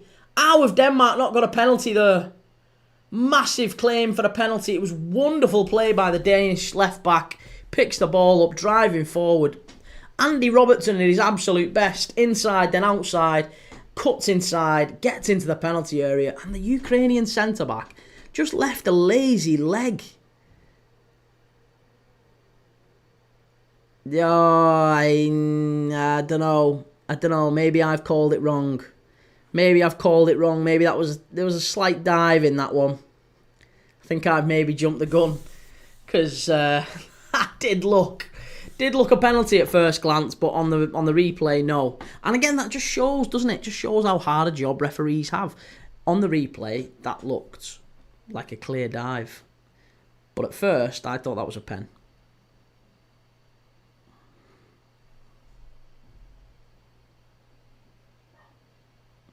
All the Man United fans are on X and socials calling the Ekitike news nonsense. I think they can see it for what it is. They can see it for agents trying to push other clubs. I think that's what that is.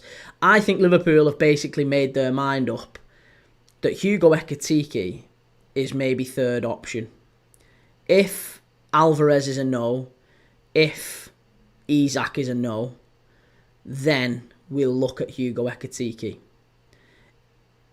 And Hugo Ekitike's agent, understandably, is probably doing the role of an agent and doing what he needs to do, which is going, well, do you know what we'll do?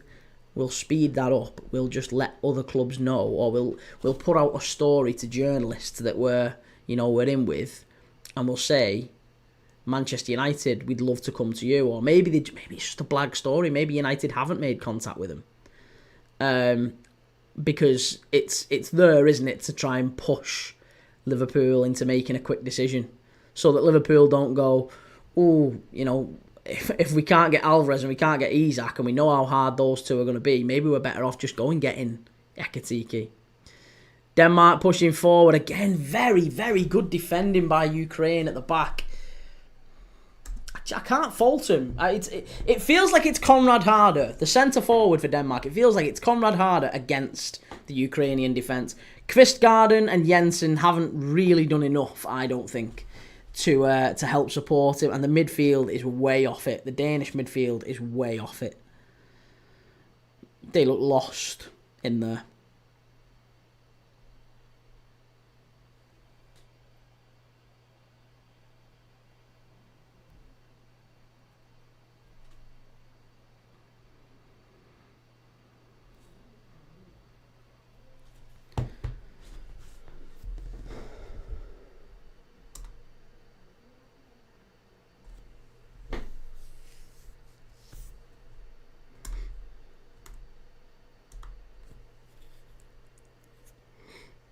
It's too easy. It really is too easy for Ukraine.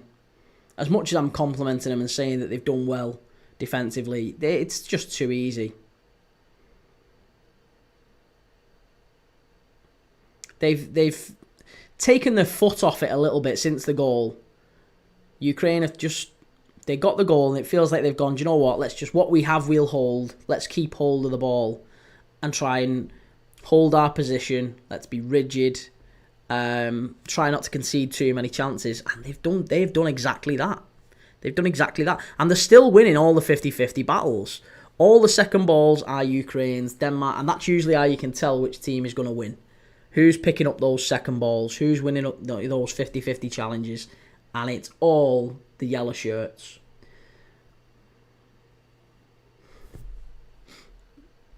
Not a particularly bright first half for the Danes. Machina Joe, agents take money for what? For nothing. Criminals. Well, I mean, do you know what?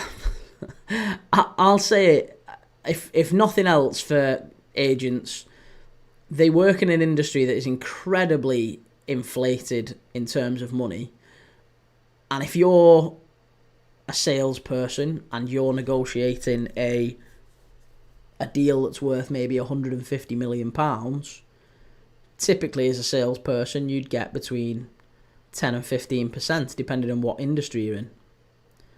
So it's no surprise really that agents pick up that sort of money, especially if they've only got a few clients. If they've only got maybe a handful of clients, if it's not a big agency, if they're just like an independent agency, then they'll pick up a fortune when a player moves.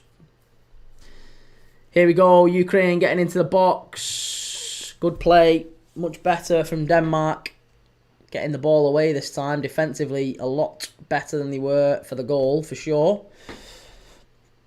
Ronnie Dodge, how is the missus recovering going, mate? It's fine, yeah. She's up and she's moving around, which is always a good sign after surgery. She's still sore, but yeah, she's okay. Thank you, mate. Appreciate that.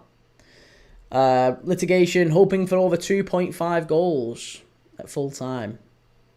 I think you got a chance of that. Yeah, I think there's definitely another one in this, I would say. Although we said this last night, didn't we? We said this last night in the France-Portugal under-21 game. We said there's definitely a goal in this.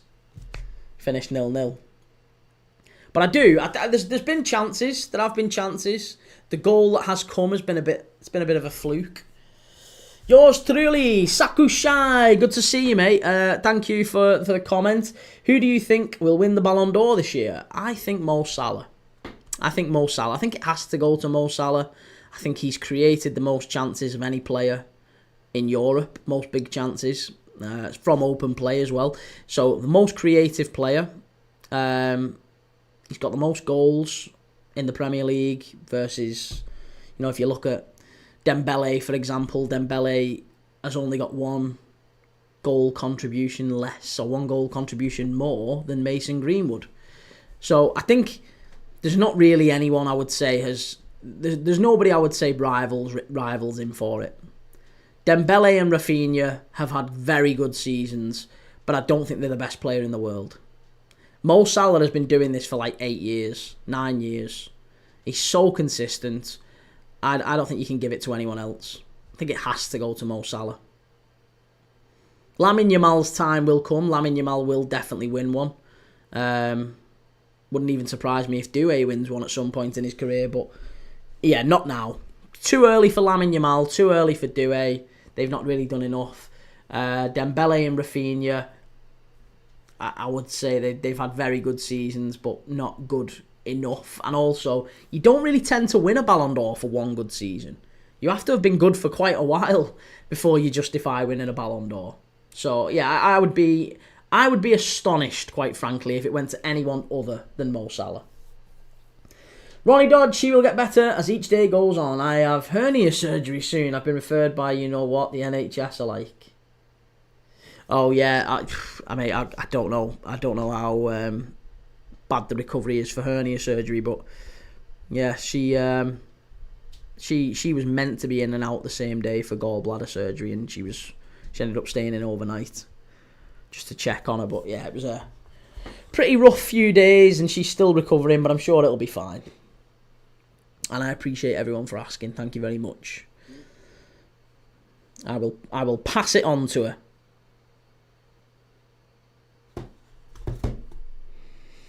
Machina Joe, it's not unlikely for Italy to not qualify for their third World Cup in a row.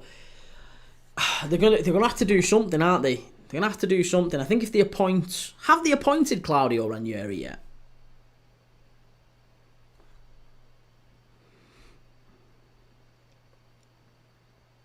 No, Claudio Ranieri turns down chance to be the new Azzurri boss. Wow. After an embarrassing defeat by Norway on Friday night, Italy are once again called upon to build on their ruins. Having failed to qualify for Russia 2018 and Qatar 2022, the threat of missing out on a third World Cup led to the sacking of manager Luciano Spalletti, and Ranieri has ruled himself out. Wowzers. Okay, so who would be the next Italian manager? Who would we say? Who would it go to? There's only 1 minute of added on time here now, at the end of the first half. Let's have a look at the next Italy manager prospects.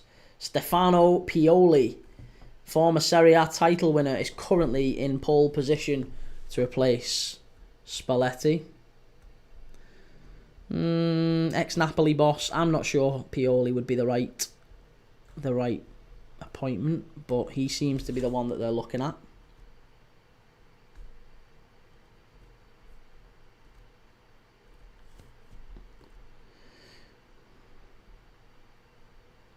Gattuso, De Rossi and Cannavaro are also being looked at, as well as Thiago Motta. Now, I think Thiago Motta would be an interesting one. Thiago Motta, you can get 12-1. Ooh, now that's not bad odds. I mean, I would guess the bookies have probably already got a solid idea of who it is. And Gattuso seems to be the favourite at the moment.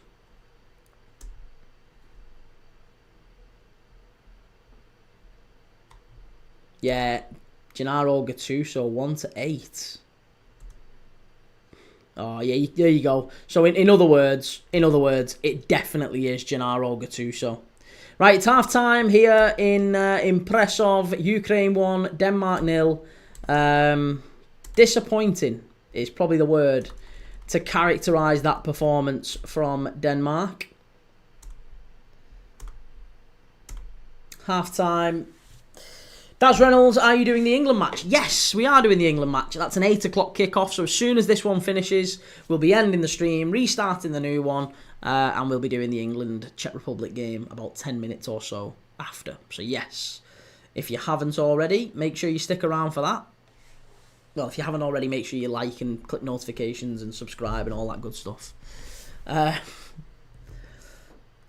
Ronnie Dodge, all I know is I'm in and out the same day, apparently, if all goes to plan. Well, fingers crossed that is the case. Yeah, hopefully so, mate. Machina Joe, Gattuso bottled the league in Croatia with Hajduk Split. Ivan Rakitic is there.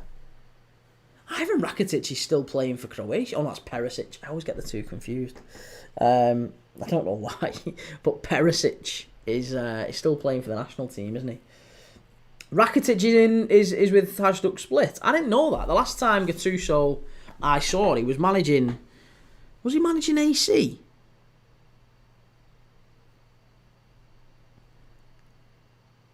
Sometimes maybe good, sometimes maybe shit. Yeah, he was managing AC the last time I remember. He had a brief spell at Napoli, and then since then He's had a few little months at Valencia, a few months at Marseille, a few months at Hajduk Split. He's not really stuck at anywhere. But he is a little warrior, isn't he? He is a little... He's very much Italian, fiery. You know, maybe that's what they need. Maybe they need someone to come in and kind of give them the old Italian spirit back. I feel that's what England are missing. Honestly, I feel like England are just missing someone to come in and just properly unite the nation. Like, someone who'd come in and love it. Not just Thomas Tuchel half-arsing it. Ben, sorry Kee, missed it, walking the dog. Mate, stop asking me questions and then fucking off. Who do you think will get at number 9? I think Isak's still on the table. I think Alvarez is still one we're looking at as well. I did give a more detailed answer, which was like 5 minutes long, but I can't be arsed doing it all again. I'm sure nobody else wants to listen to it. But yeah, Alvarez or Isak are probably the two. And I think that's where this Ekitike news is coming from. I think what it's likely to be is that Man United are being used almost by Ekitike's agent to force the hand of Liverpool. Because I think Liverpool have basically said to Ekitike, look, we like you, but you're not our first choice. And I think that's basically what's happening with Victor Gyökeres and loads of other clubs. Loads of other clubs have said to Victor Gyökeres, we like you, but you're not our first choice. Arsenal are prioritising Sesko first. If they can't get a deal done for Sesko, then maybe they'll look at Gyökeres. So there's lots of who blinks first going on around Europe between strikers and players and all that. Let me know what you're thinking though about the rest of the rumours that are doing the rounds in the Premier League, across Europe, of course. We've got loads and loads of rumours that are doing the rounds for Barcelona at the minute. Jonathan David is one of those being linked with Barcelona. Luis Diaz, apparently they're only willing to pay £60 million for, which is nice of him, isn't it? That's nice of him to offer £60 million for a player who's worth maybe double that.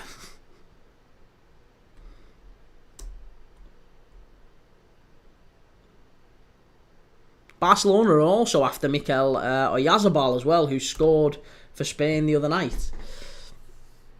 Daz, what number will Maka get when Wirtz signs? Wirtz will get the 10, I heard. No, I don't think so.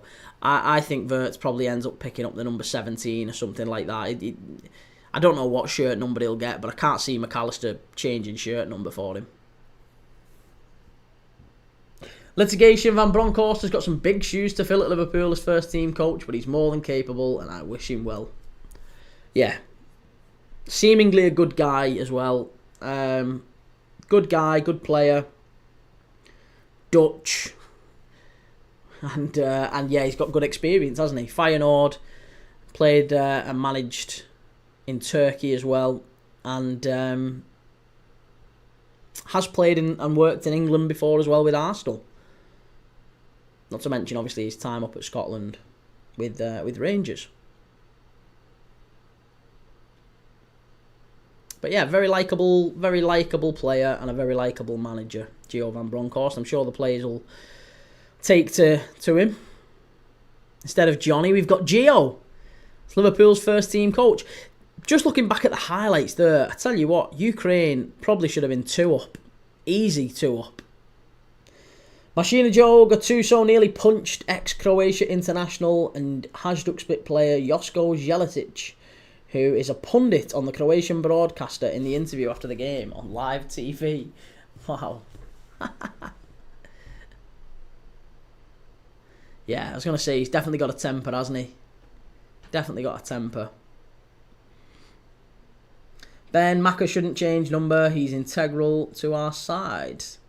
I know, but changing number doesn't make any difference to his position, does it? You can still play every game and change number. Some players do. Some players aren't bothered. There's loads of players who it's happened with over the years where they've just gone, yeah, you want that number? Yeah, fine, whatever. Well, I'll change. It's just a number. It's just a number. Doesn't mean anything. Unless it's like CR7 and it's a brand, then it makes sense. Like, I'm sure if Real Madrid didn't have a rule on... The Spanish League has got a rule on numbers, haven't they? You can't have numbers over 25. You can only have numbers up to 25, because 25 is the squad limit. So, for that reason, I think if Trent Alexander-Arnold could have had 66, he would have had 66. He would have been called Trent 66, wouldn't he? Ben, remember Gattuso and Joe Jordan? Yeah. Yeah, again, another player who could start a fight in an empty room.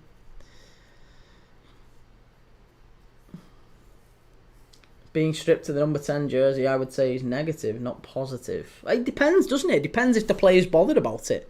Some players just don't put much stock in it. Yeah, some players don't put any stock in it, mate. It's just a number. Like, they just look at it and go, yeah, what he wants number 10, fine, yeah. If he wants number 10, I'll have whatever else. I'll have 15, I'll have whatever.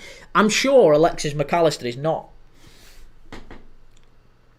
so insecure about his ability as a player that he needs the number 10 on his back.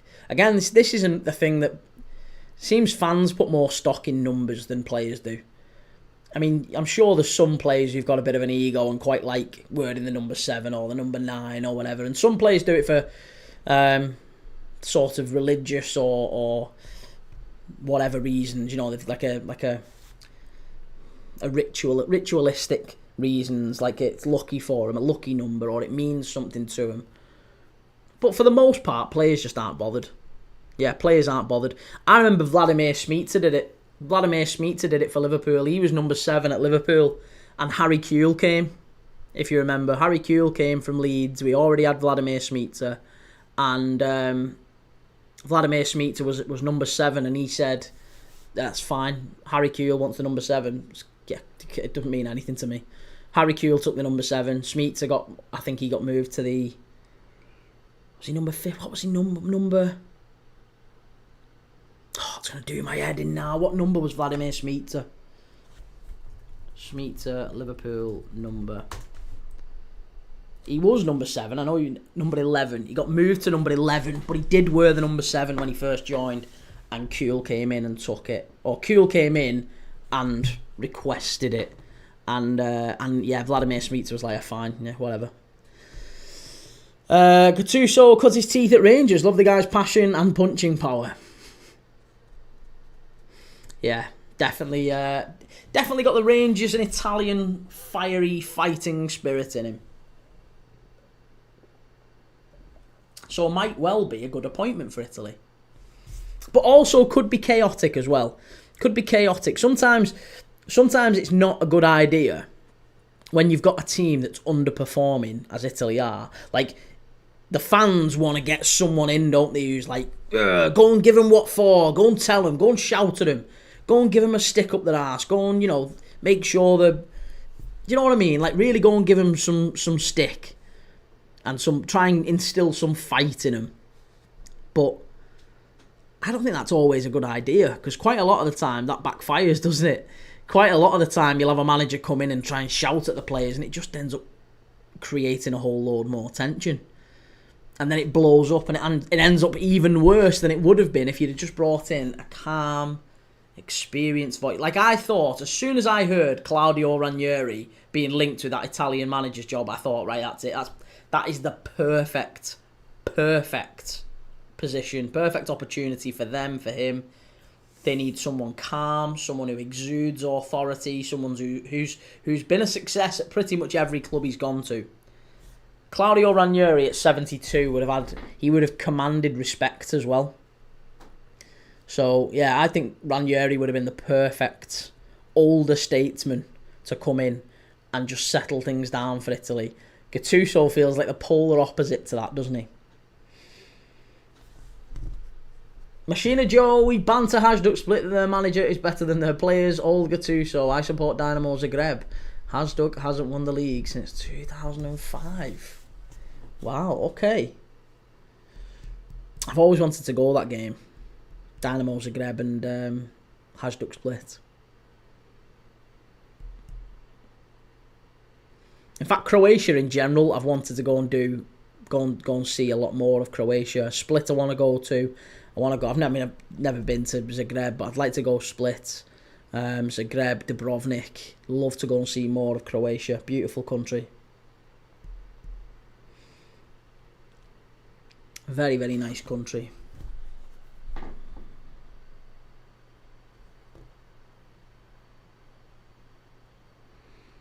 And that felt like an odd move. Like, no disrespect to Hajduk Split, but after Gattuso left Valencia, then he went to Marseille. After that, you would have imagined AC Milan, Valencia, Marseille. You would have thought his next club would have been a suitably, maybe a big 6 Europe, a big 5 European club. To go to Hajduk Split, not knocking Hajduk Split, but to go to them would have been feels like an odd move, doesn't it?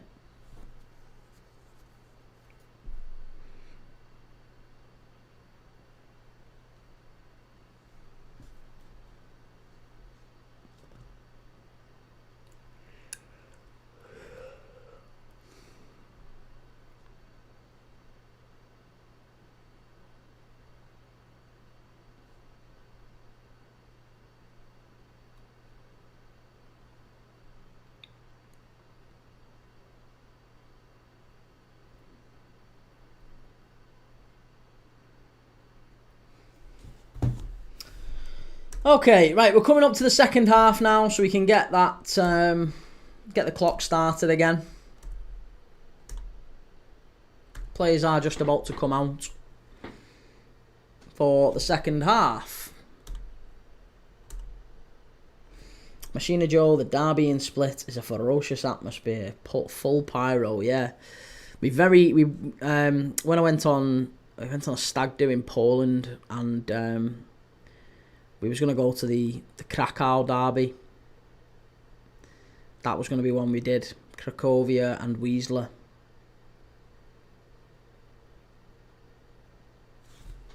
Which is again meant to be very, very intense.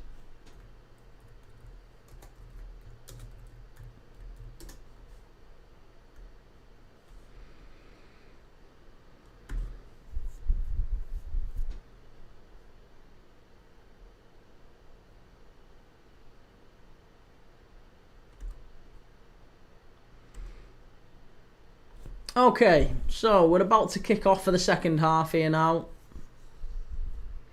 Ben, what would give Gattuso the right to a top 5 league, given he's failed everywhere? Could have used Hajduk Split as a springboard back to top 5 in Europe. I mean, if you've managed Milan and you've managed Napoli, and then you've managed Valencia and you've managed Marseille, you would look at that and you would think, well, that's a decent foundation for a young manager as well. By the way, he's still in his 40s. He's not an old manager, and he's got a wealth of experience as a player.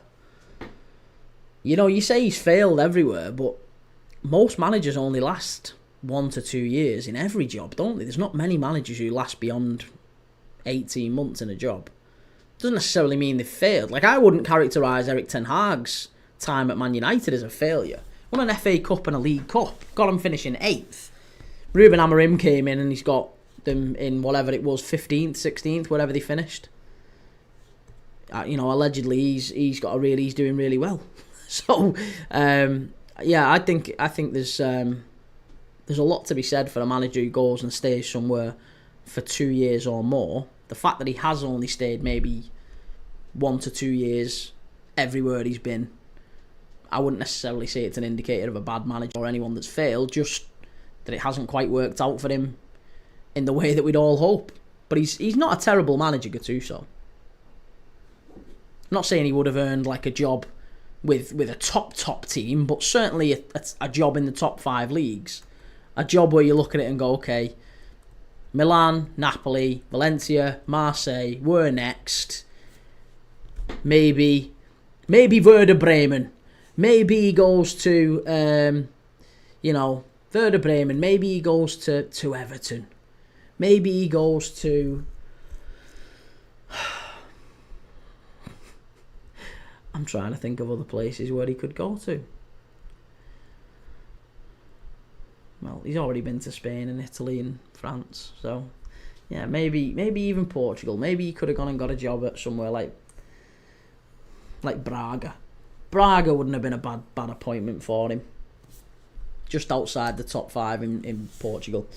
Zero Requiem. Giovanni Van Bronckhorst replacing Heitinga at Liverpool. Wow. Yeah, really good appointment that, I think, for Liverpool. Again, another Dutch manager coming in. Another good manager coming in. Experience at the top level. Took Rangers to a European Cup final. It's not very often you can say you've got a first team coach who was managed in a European Cup final. That's big. That's very good. Ben, I agree either way with you on Ten Hag. Yeah, no, I wouldn't say I like Ten Hag, but I think it's overplayed how bad of a manager he is. It's like he's gone and got a job at Bayer Leverkusen. You don't get the job at Bayer Leverkusen replacing Xabi Alonso if you're a bad manager. He's obviously still very well thought of. Ukraine coming forward here. Chance down the right-hand side if they can get the ball in. Ben, Gattuso hasn't done 2 seasons anywhere, does a season at most. Well, he's done a couple of years, and I don't know about when and at what point he started and finished. But he did 2 years at Napoli, 2 years at AC Milan, and then a year at Valencia, a year at Marseille, or was it the other way around? And then the same at Hajduk Split. Now, it might have only been months rather than a full calendar year, but you know what I mean. He's obviously still finding his feet, finding his rhythm. Ben, he could go to Zamalek in Egypt. He's about that level. Jesus Christ. Ben, is Carlos C still at Braga? As in Carlos Corberan. I thought Carlos Corberan was at... unless you're on about someone else. Carlos Corberan was at Valencia. Yeah, Carlos Corberan's at Valencia. I think that's who you're on about. I'm assuming you mean Carlos Corberan. Litigation, Gattuso is amazing. He's a living Neanderthal. Good puncher, but headbutting is his speciality. Love the guy. Yeah, I was going to say, Ben, I don't know why you hate him so much. Why would you say his level is Zamalek? Like, I'm not sitting here saying he's world class, like, but you know, I would have thought you don't go AC Milan, Napoli, 2 teams who are competing for the title, and then you go Valencia, you know, big club in Spain, Marseille, a team competing for the title, Hajduk Split. It just feels like an odd jump. But then again, managers do that, don't they? Sometimes you see very good managers making odd moves, and it doesn't necessarily alter the trajectory of their career. For example, I still think you could see maybe Steven Gerrard get a managerial job in future. Maybe he'll leave the punditry and all that side of things and go back into management at some point, and he'll get a decent job. Zero Requiem. I don't want Kwanzaa to join Erik ten Hag. I don't want his career to be over so early. Why? I don't think his career would be over. Erik ten Hag would... Jarell Kwanzaa's a good player. He's a good player. He just needs regular minutes. And I think wherever he went, he'd do very well. I think wherever he went, he would do wonderfully well. Nottingham Forest are being linked with Jarell Kwanzaa as well. Ukraine pushing forward here, down the left-hand side. Still far too easy. A little bit pedestrian from Denmark, really. A little bit slow, a little bit casual. And just a little burst of pace from the fullbacks is getting Ukraine into some really good positions.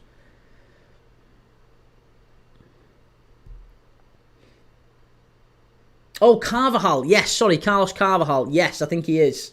Yeah. João Moutinho is as well. João Moutinho's in the midfield.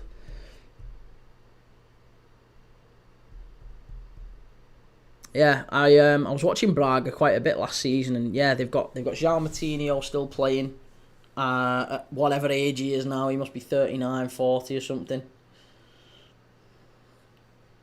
Zero Requiem. ETH destroyed so many of United players. Who? Who do you think, who would you say he destroyed? I'm not sure he destroyed anyone, really. Oh, cheers, litigation. Thank you, mate.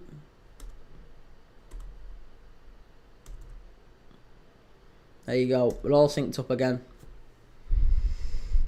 Ben, Stevie could go Borough. Yes. Yeah. He could, yeah. But there's rumours certainly about Gerrard and various championship roles. And I think he could get his career back on track. Obviously, El Ettifaq didn't quite work out for him. I think that was more about the cash than the love of the game, wasn't it? Machina Joe, I don't think Gattuso is a good manager.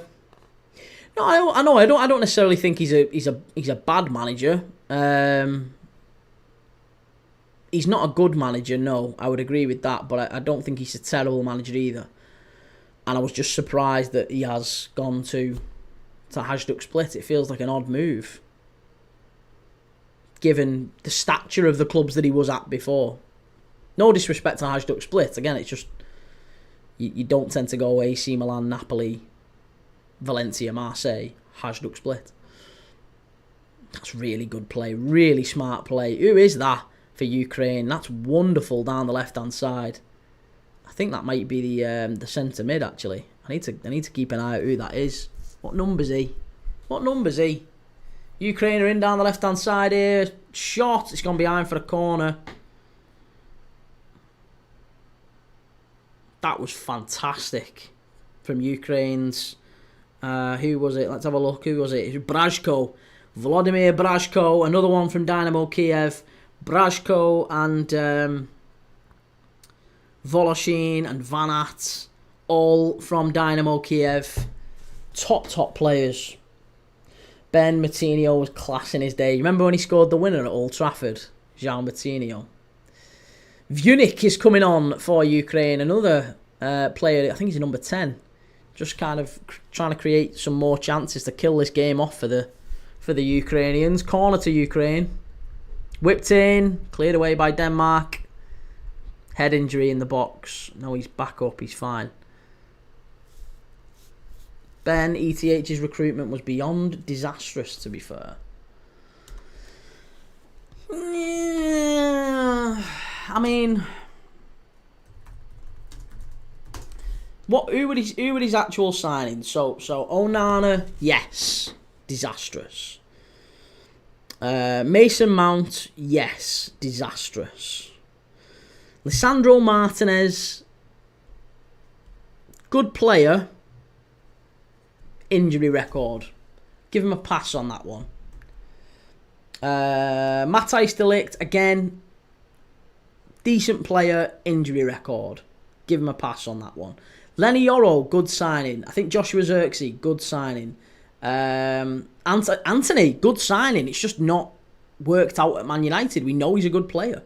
Mazraoui, good signing. So I think there's quite a few. There is some good... Anthony, Mazraoui, Yoro, De Ligt.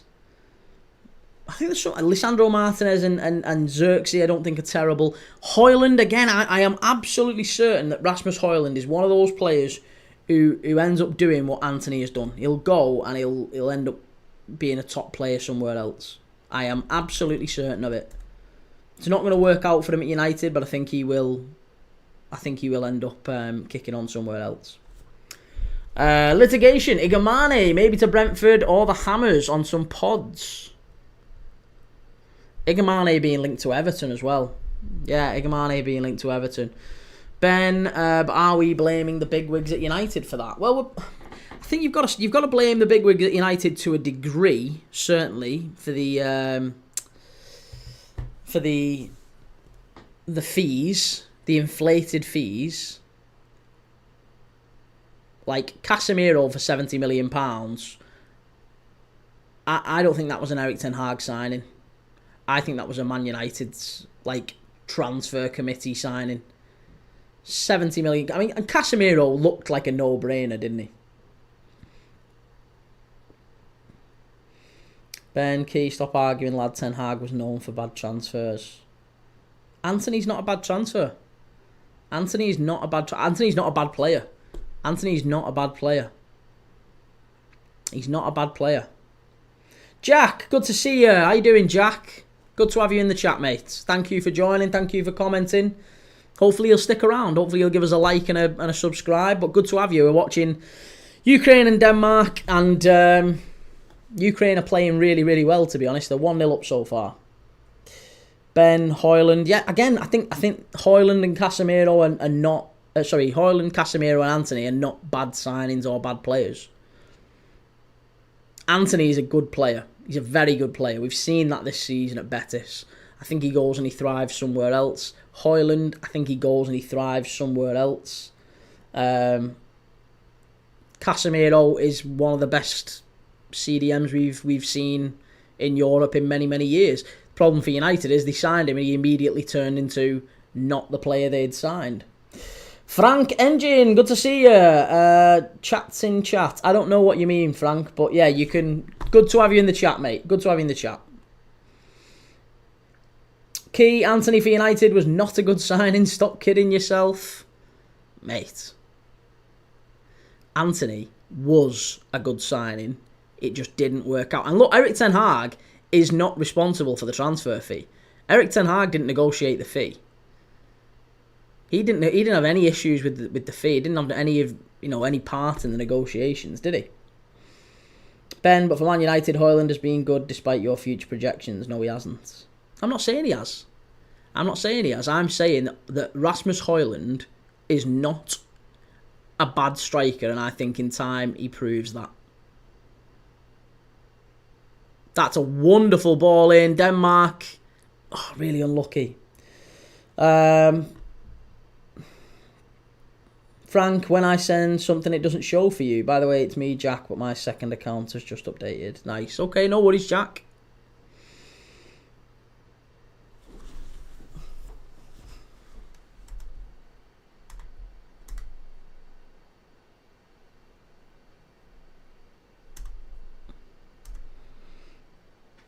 Ben, you've lost your head letting 6 months at Betis cloud. It's absolutely pathetic time at United. Mate, he scored and created more than Vinicius Jr. at Real Madrid. So, like, I don't know what more to say. He's a young player. He's still playing for Brazil. He's had a bad time at United, but let's be honest, pretty much everyone who goes to United has a bad time at United. Wan-Bissaka has a bad... I don't think Wan-Bissaka was a bad signing for United. I mean, he objectively was a bad signing because they paid 50 million quid for him and they ended up selling him for next to nothing to West Ham. But look at him at West Ham. He's now like player of the year at West Ham. So, yeah, I think Wan-Bissaka's a very, very good player. I think Anthony is going to prove himself to be a good player. I think Højlund is going to prove himself to be a good player. Casemiro, we know, was a good player.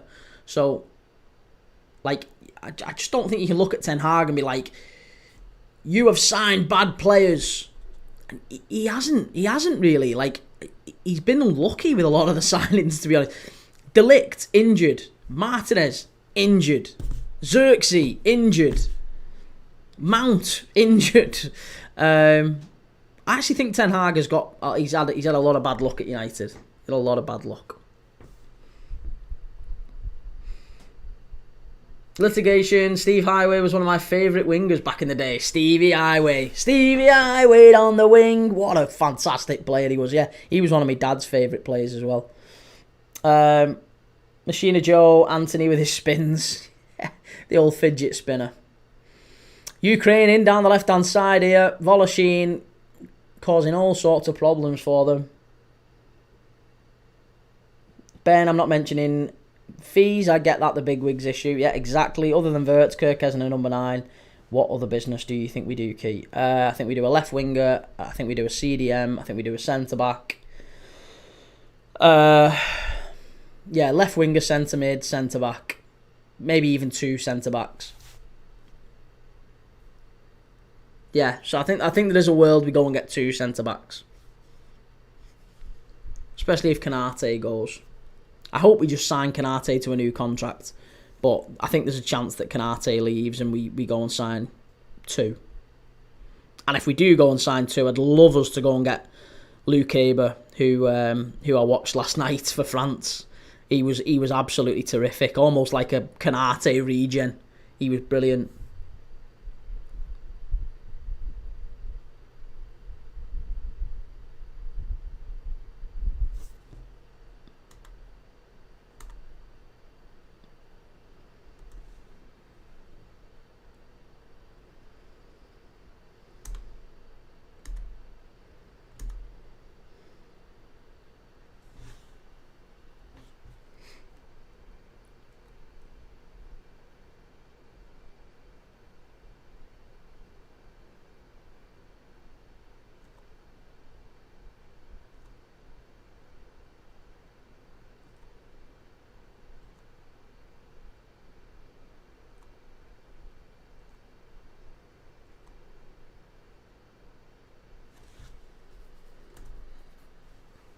But yeah, I think they're the main ones, to be honest.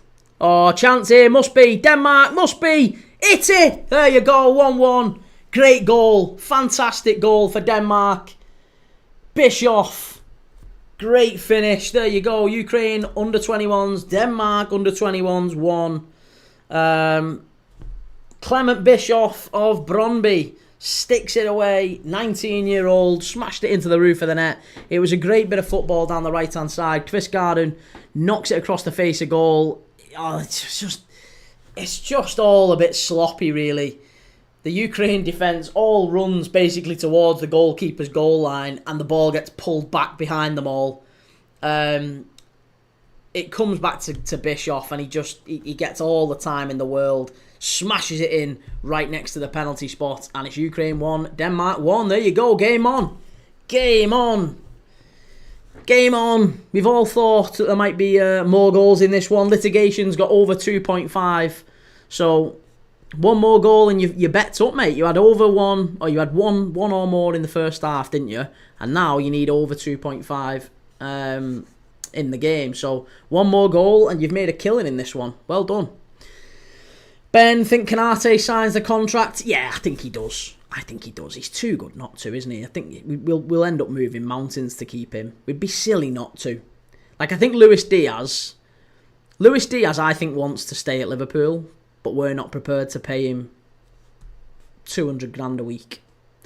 Canate, I think, wants to stay at Liverpool, but I think we would be prepared to pay him 200 grand a week because the defender market's completely different to the left winger market. I think there's a very real possibility Liverpool could sell Luis Diaz and maybe go and get, a Bradley Barcola or maybe a Rafa Leao. I don't know. I think Luis Diaz is better than both of those, by the way.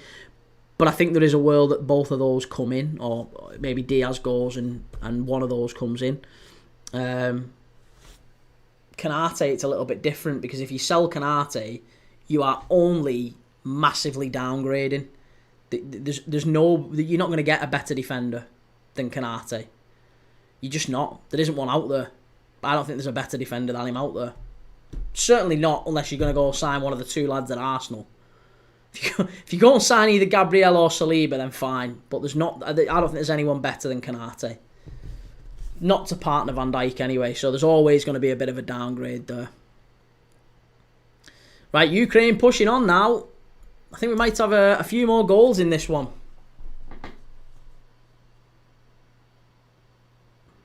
Voloshin has gone off for Salyuk, and Rubichinski has come off for Yegor Yamolyuk, who played for Brentford. Regular for Brentford, actually. Over 31 games in the Premier League last season, or 31 appearances in the Premier League for Brentford last season. No goals, no assists, mind. But he is highly thought of at Brentford. Signed for 1.5 million from Dnipro. And he's made himself a regular in Thomas Frank's lineup.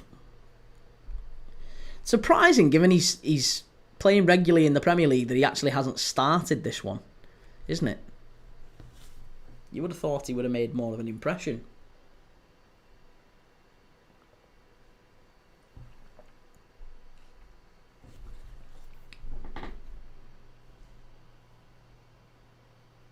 Don't ever think it's got you off, right?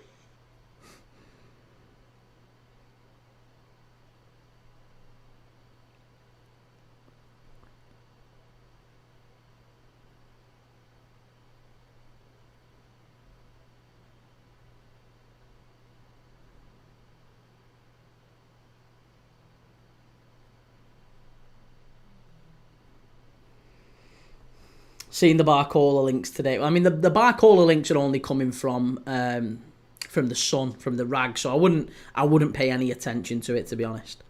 Yeah, I wouldn't pay any attention to it. But just purely as someone who we would like the look of at Liverpool, yeah, he's. We can obviously comment on the player. I just don't think the links are too relevant. Litigation, come on over 2.5, please. I do think there's a chance on 2.5, definitely. Big chance.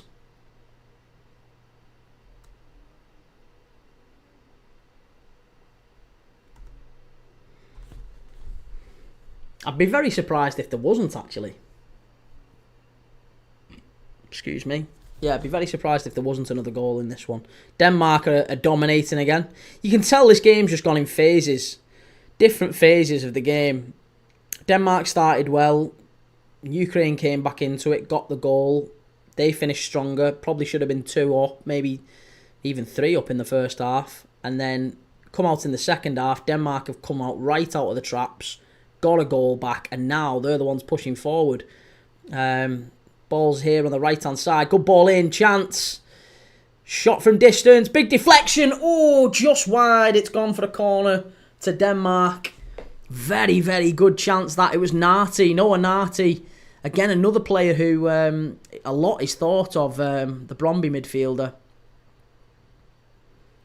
Took a little deflection that and it just went wide of the goalkeeper's near post. There's no way that stadium's 6,500 capacity. It looks well bigger than that. Looks like Brentford Stadium. 5 corners each team. So anyone who's been eyeing up the corners in this one, you're on 10 so far with 20 minutes to go. Referee's just going and having a word with the 2. Well, it's Harder and Yamolyuk. Yamolyuk, the Brentford midfielder, and Conrad Harder, the Sporting centre forward. Having a quick word with them, just saying, lads, stop trying to take each other's shirts off mid-game. Let's crack on. Let's get the game going.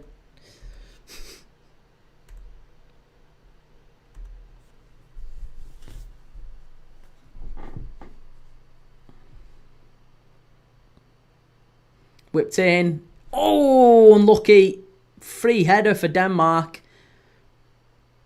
That's wonderful play down the right-hand side. Denmark with a chance. It's Ukraine hanging on here. Narty. Shots. Again, it's gone behind. Is it going to be a corner? Oh, there might be a claim for a free kick. Maybe even a red card here. It was the Ukrainian defender absolutely flew in here on the edge of the box. What happened here? It was a shot from Narty. It bounces back out. Nah, you're not getting anything for that. You're not getting a red card for that. I'm sorry. No, there's nothing wrong with that. Litigation. Get monetised soon. Hopefully, mate. Yeah, hopefully. We're not a million miles off anyway. I think. Newcastle are warning Burnley that they will walk away from negotiations for James Trafford if they refuse to lower their asking price. The Clarets are asking for a fee in excess of £30 million. I think that's the reasonable. That is a reasonable price, isn't it? What are Newcastle expecting? How much are they expecting to pay for James Trafford? Let's put this into context. Everton paid $30 million for Jordan Pickford from Sunderland like 10 years ago. So, you know what? I don't understand what Newcastle would be thinking that James Trafford is worth in the current market. He's a goalkeeper, a young goalkeeper who's got extensive experience in the Championship and in the Premier League. He's come through the Man City Academy. He's settled in the Premier League. He's in the England squad. He's thought of as the rightful successor to Jordan Pickford as England's number 1. In what world are they going to demand that they get him for less than, I would say 40. I think 40 million's about right. And speaking of Newcastle, William Asula has come on for Conrad Harder. Again, very surprising. Conrad Harder, I think, has been really good. I would have kept him on. But Asula, the Newcastle centre-forward, has come on. Litigation, no one deserves 200k a week, irrespective of the job. Yeah, it's unreal, isn't it? When you think of all the ills in the world that 200k a week could solve, and these are getting it for kicking a bag of earth around. It all feels a little bit like a waste of time. But again, we all love it, don't we? We all love it.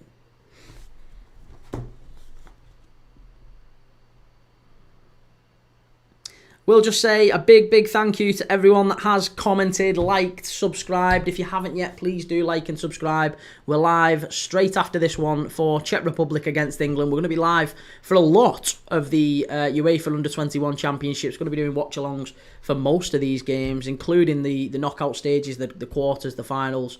As long as they don't conflict with the Club World Cup. We're going to be doing the Club World Cup. Next month we're going to be doing a lot of pre-season friendlies, of course, as well. All the pre-season friendlies start in July. Not to mention what else starts in July: the Conference League, the Europa League, the Champions League qualifying rounds. So all of Europe's big teams do start dropping back in and starting to play qualifying rounds. Ukraine are in here. This could be 2. It should be 2. How's he missed it? How's he missed it? You absolute nightmare. How's he missed that? How has he missed that? He's had an absolute shocker there. Wonderful bit of football, that, by Ukraine. Absolutely sensational. Oh, it came over to Bogdan Vunik. And he's one-on-one with the keeper. One-on-one with the keeper. He has to score there. Really poor. Royal Ismailov, come on, 2.5. Yeah, I was going to say Litigation's got 2.5 as well. There's definitely one more, I think, in this one. Croxic Toxic, Czech, gonna lose. I think so too. I think England win that one. The man, Cristiano. Do you think Cristiano's the GOAT? Or are you a Messi fan? Royal Ismailov, goal. No goal yet. No, it's still Ukraine 1, Denmark 1. But Ukraine should have scored. Ukraine very nearly scored. Bogdan Vunik almost scored. Gawang Monlam, come on Ukraine. I think either side could win this. Either side are pushing now. It was all Denmark up until the last sort of 10 minutes, and now Ukraine are making some inroads. They're getting forward. Both sides are hurting each other on the counter-attack. And hopefully we're not going to see another draw here. Hopefully there is one more goal in this one. Into the last 15 minutes. Plus injury time, of course.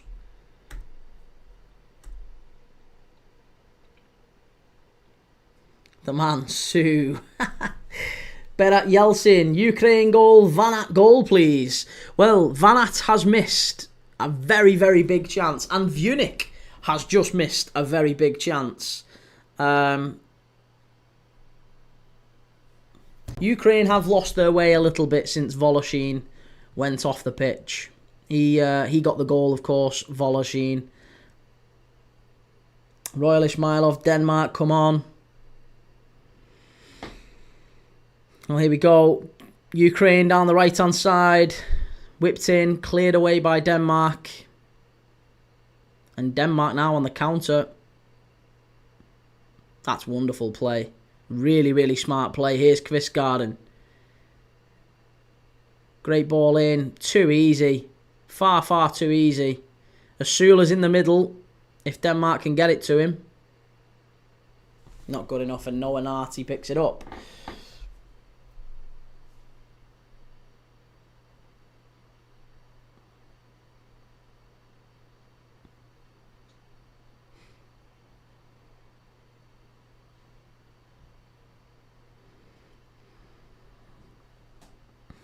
The England lineups aren't yet out, but I will let you know when the England lineups come out. We'll talk through the England lineups at that point. I want to get your thoughts on them. I'll share your thoughts on the Czech Republic lineups as well, of course. That one's also on Channel 4 if you do wish to watch it.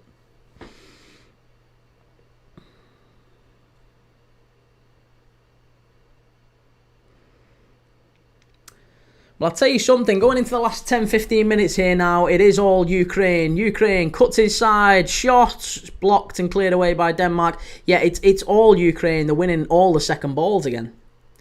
All the second balls.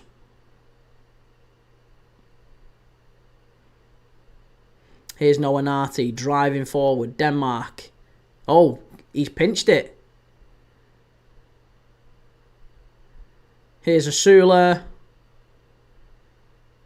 That's really poor from the Newcastle centre forward. Really, really poor, that. Very poor. And now Ukraine are in down the right-hand side if they get this right.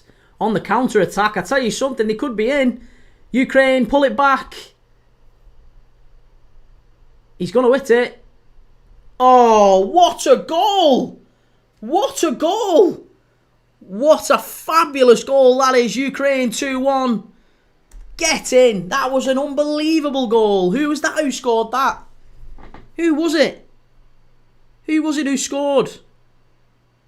It's Bragaru.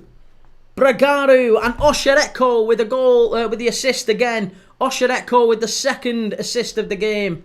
And Bragaru with a wonderful finish. Ukraine just hit them on the counter-attack, came down the right-hand side, pulls the ball back to the edge of the box, and Osheretko just lays it off. A lovely cushioned layoff. The number 8 into the path of Bragaru, who just opens his body up and curls it lovely into the far top right corner. Keeper no chance. 2-1 Ukraine. There you go. Rubes, good to see you. Hi again, Kee. Good to see you, Rubes. Ev Castiel, Golo Ukraine. Berat Yalcin, Ukraine 2, Denmark 1. The man, 2026 FIFA World Cup champions, Portugal. Not a prediction, it's a rumour. Litigation, yeehaw. Bragaru now wants to come off the pitch. He's done. He's wiped out. He said his knees. Looks like his knee's done, or he's got a bit of cramp. But that is a big, big goal for the Ukrainians. Ukraine 2, Denmark 1. And the other two teams in this group, by the way, meet each other tomorrow. Finland against the Netherlands. Or is that tonight? No, it's tonight. Finland against the Netherlands tonight. They're the other two teams in Group D in this one. Random videos. Good to see you, Random Videos. Litigation, bank manager's happy now. Toxic. Yes. You love to see it. Absolutely love to see it. Brilliant. But Bragaru's come off. And Kvasnitsia has come on. We're into the 80th minute, final 10 minutes to this one. Can Denmark now go up the other end and nick it? Or get back into it? We said this last time, to be honest, and they was crap in the first half. They was awful. But Asula is they've not got harder on now. It's only Asula, so you have to wonder now whether or not they'll have to change how they play a little bit. Maybe go a little bit more direct. Asula's a little bit taller, isn't he? He could maybe hold the ball up a touch better. And here is Asula. Laid off to the edge of the area. Shot. Big deflection. It's 2-2. It's 2-2. It's 2-2. What a goal. Who was that? Again, a massive, massive deflection. It's something out of nothing. Just something out of nothing, honestly. Boving, who got the goal, I'm not sure if it's going to go down as a Boving goal. William Boving of Sturm Graz. He's just coming off the pitch as well. It's his last action. He scored and then he's walked straight off the pitch. But he picked the ball up about 30 yards out and just had a shot. Massive, massive deflection. Who does it come off in the end? Oh, that's just a lazy leg. I'm sorry, that's not good enough. It's a lazy leg of Kozik, Edward Kozik. Not good enough, that. Very poor defending. And Ukraine 2, Denmark 2. Well, we thought we'd get goals in this one, and goals there is. Ben, gutted there's no Club World Cup during the day. It's either early hours or evening night games. Yeah, I mean, to be honest, I'm not going to be doing the early hours games, but I'm definitely doing there's 2 games on an evening, so we'll definitely be doing them. Litigation, easy money, yeehaw. It's always easy money for you. You do great on it.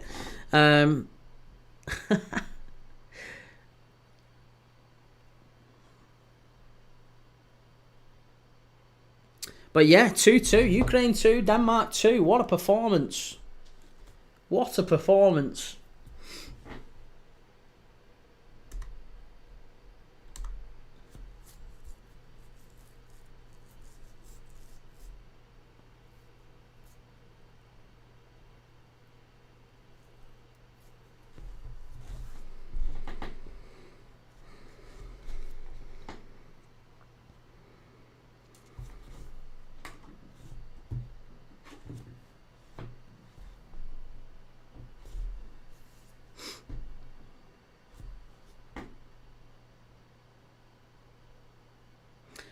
Michael Carrick is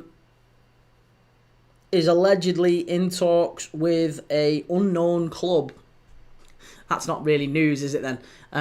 He's reportedly in talks with an unknown club about an immediate return to management, while Middlesbrough are in talks with Rob Edwards to replace him.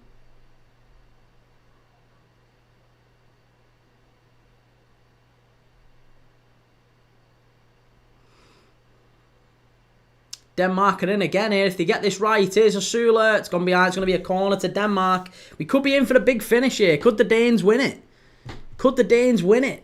You would never have said that just 10 minutes ago. Well, 4 minutes ago, actually, when Ukraine were ahead. Now, all of a sudden, Denmark are pushing to get the winner.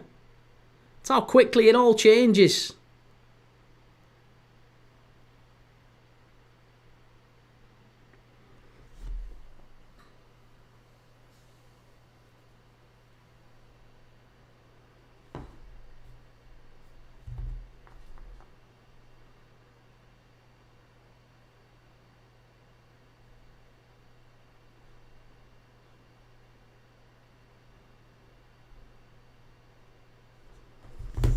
Ukraine are in again here now. Shot from distance. Whoa, unlucky. Just over the bar. Volley again from Vunik. He's been dangerous since he's come on. I'll give him that. He's looked quite dangerous. That would have been like the Rooney goal against Newcastle. Do you remember the volley that Rooney scored against the Newcastle, where he's talking to the ref and then he just runs up to it and smashes it on the volley in the top corner at Old Trafford? It was a lot like that one, but obviously nowhere near as good, and it didn't go in.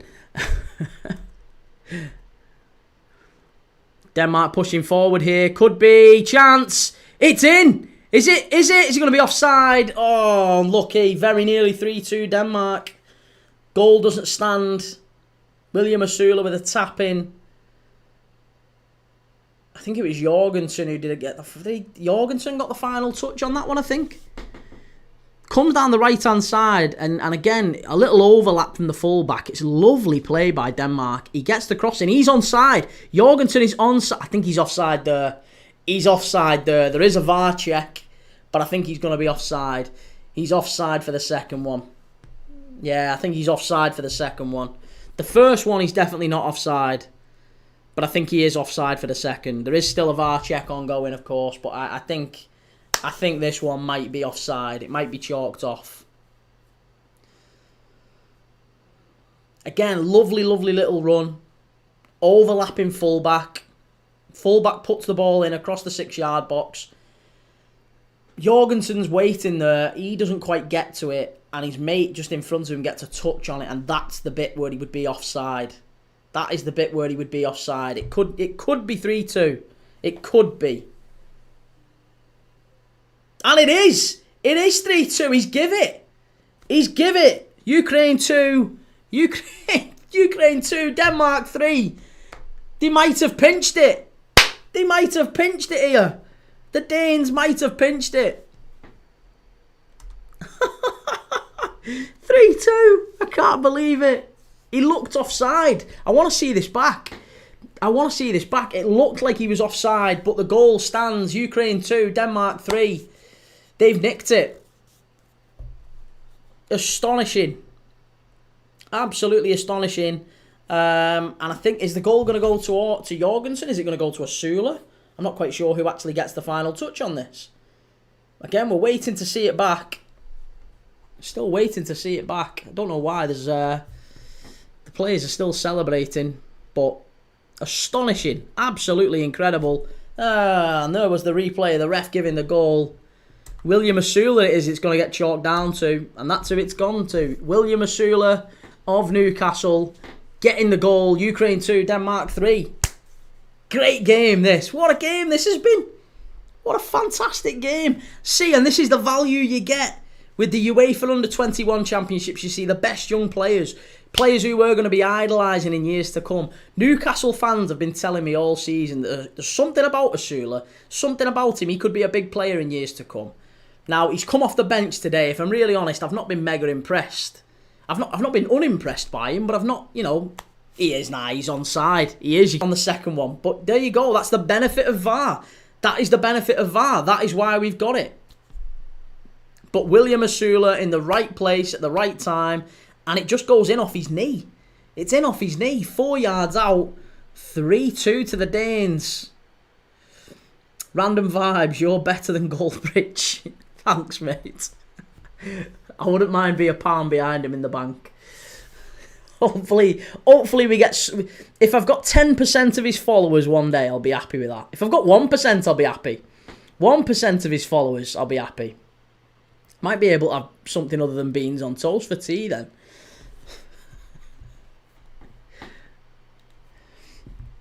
Yours truly, Sakushal. Czech versus England prediction. I think England win that one outright, actually. I'm waiting to see the lineups. We'll do the lineups as soon as I get them. Oh, we have got the lineups. Here we go. I'll talk you through the lineups. The lineups for England are as follows. It's Beadle in goal. It's Archie Gray at left back. Charlie Cresswell of Toulouse at centre back, and Jarrell Kwanzaa, Liverpool's Jarrell Kwanzaa at centre back. Then it's Tino Livramento on the right. It's a midfield three of Alex Scott, Elliot Anderson, and Harvey Elliott. And then a front three of Amari Hutchinson, James McAtee of Man City, and Marseille's Jonathan Rowe.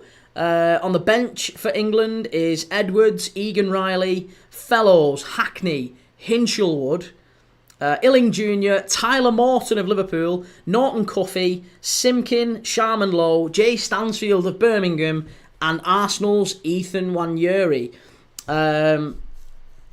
I'll be honest, there isn't an awful lot of quality in that Czech side that I'm looking at. I know Daniel Fieler, who is a striker for Venezia. That's the only player that I'm really aware of. There's nobody else that I'm aware of in their lineup. Hornicek in goal. Chalupek, Stepan Chalupek, Prebsi, Spasil, Hadas, Vidra, Stransky, Sushomel, Danek, Sake, and as I said, Daniel Fieler as the centre forward. That's the only Czech under-21 player that I'm aware of. So I'm looking forward to seeing him. And that is the England lineup. So I would go with 2-0. 2-0 to England, or maybe even 3. I think it might be a comfortable win for England. I'm going to go 2-0. England 2-0.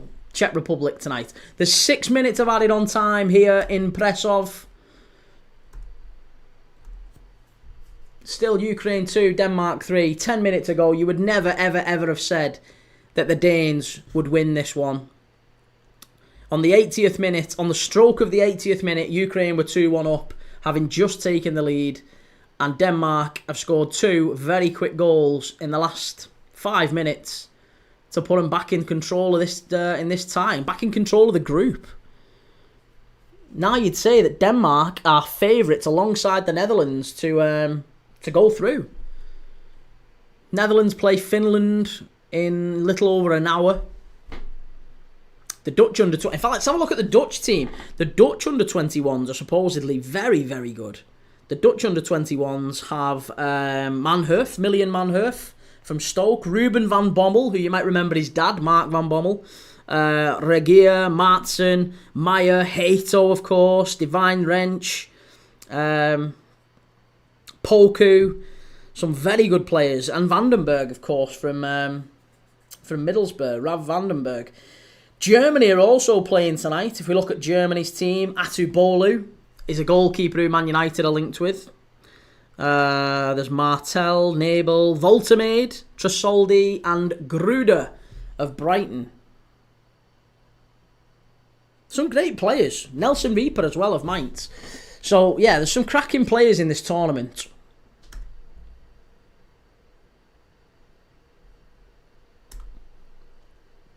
Rube, so England are losing tonight or a draw? Probably. Yeah, now I've said that. Probably. Okay, we're into the last 4 minutes here.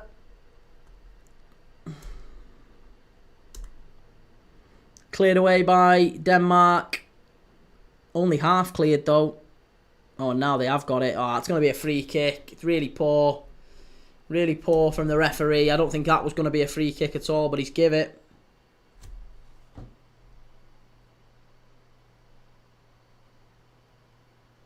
Chance. Oh, just wide of the far post. It's going to be a corner. It's going to be a corner.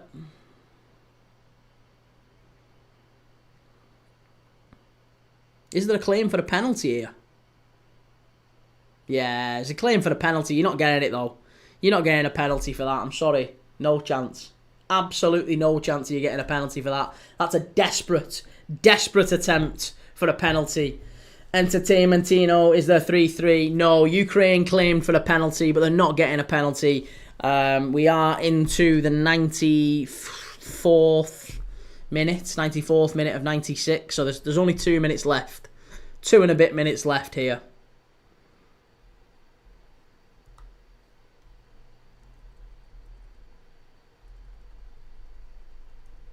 Denmark on the counter-attack.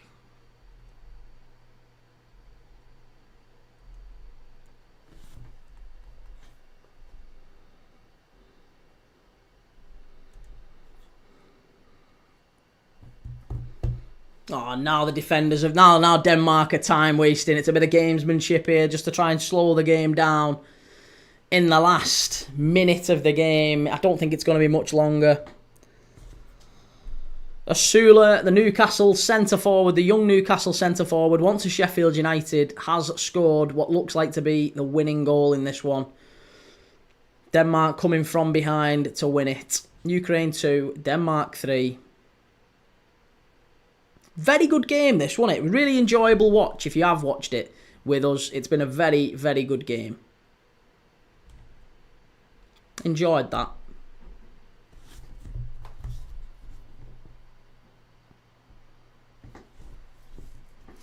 Right, this might be the last chance for Ukraine. They're going to pump it forward.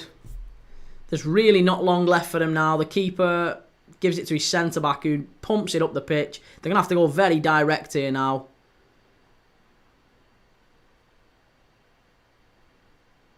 Ball in, it's gone behind, it's going to be a corner. The keeper's going to come up for it as well. Is the time? Christensen, the Danish defender, puts it behind. I'm sure the keeper's going to come up for this one. He's got to, surely. You've got to come and... Why not? I don't understand why keepers don't come up at this point. You've got literally 15 seconds left in the game. Why wouldn't you come up for it? You've got to come up for that. And Denmark win it. And they clear it up the pitch. And there you go. The referee's blown up. Referee's blown up. Ukraine 2, Denmark 3. That is that. Wonderful performance by Denmark in the end to turn it round. And yeah, Ukraine 2, Denmark 3. What a great game that was. I really enjoyed that. Really enjoyed that. Rubes, I'm ironing the plastic pencil case for the England game, mate. Nice.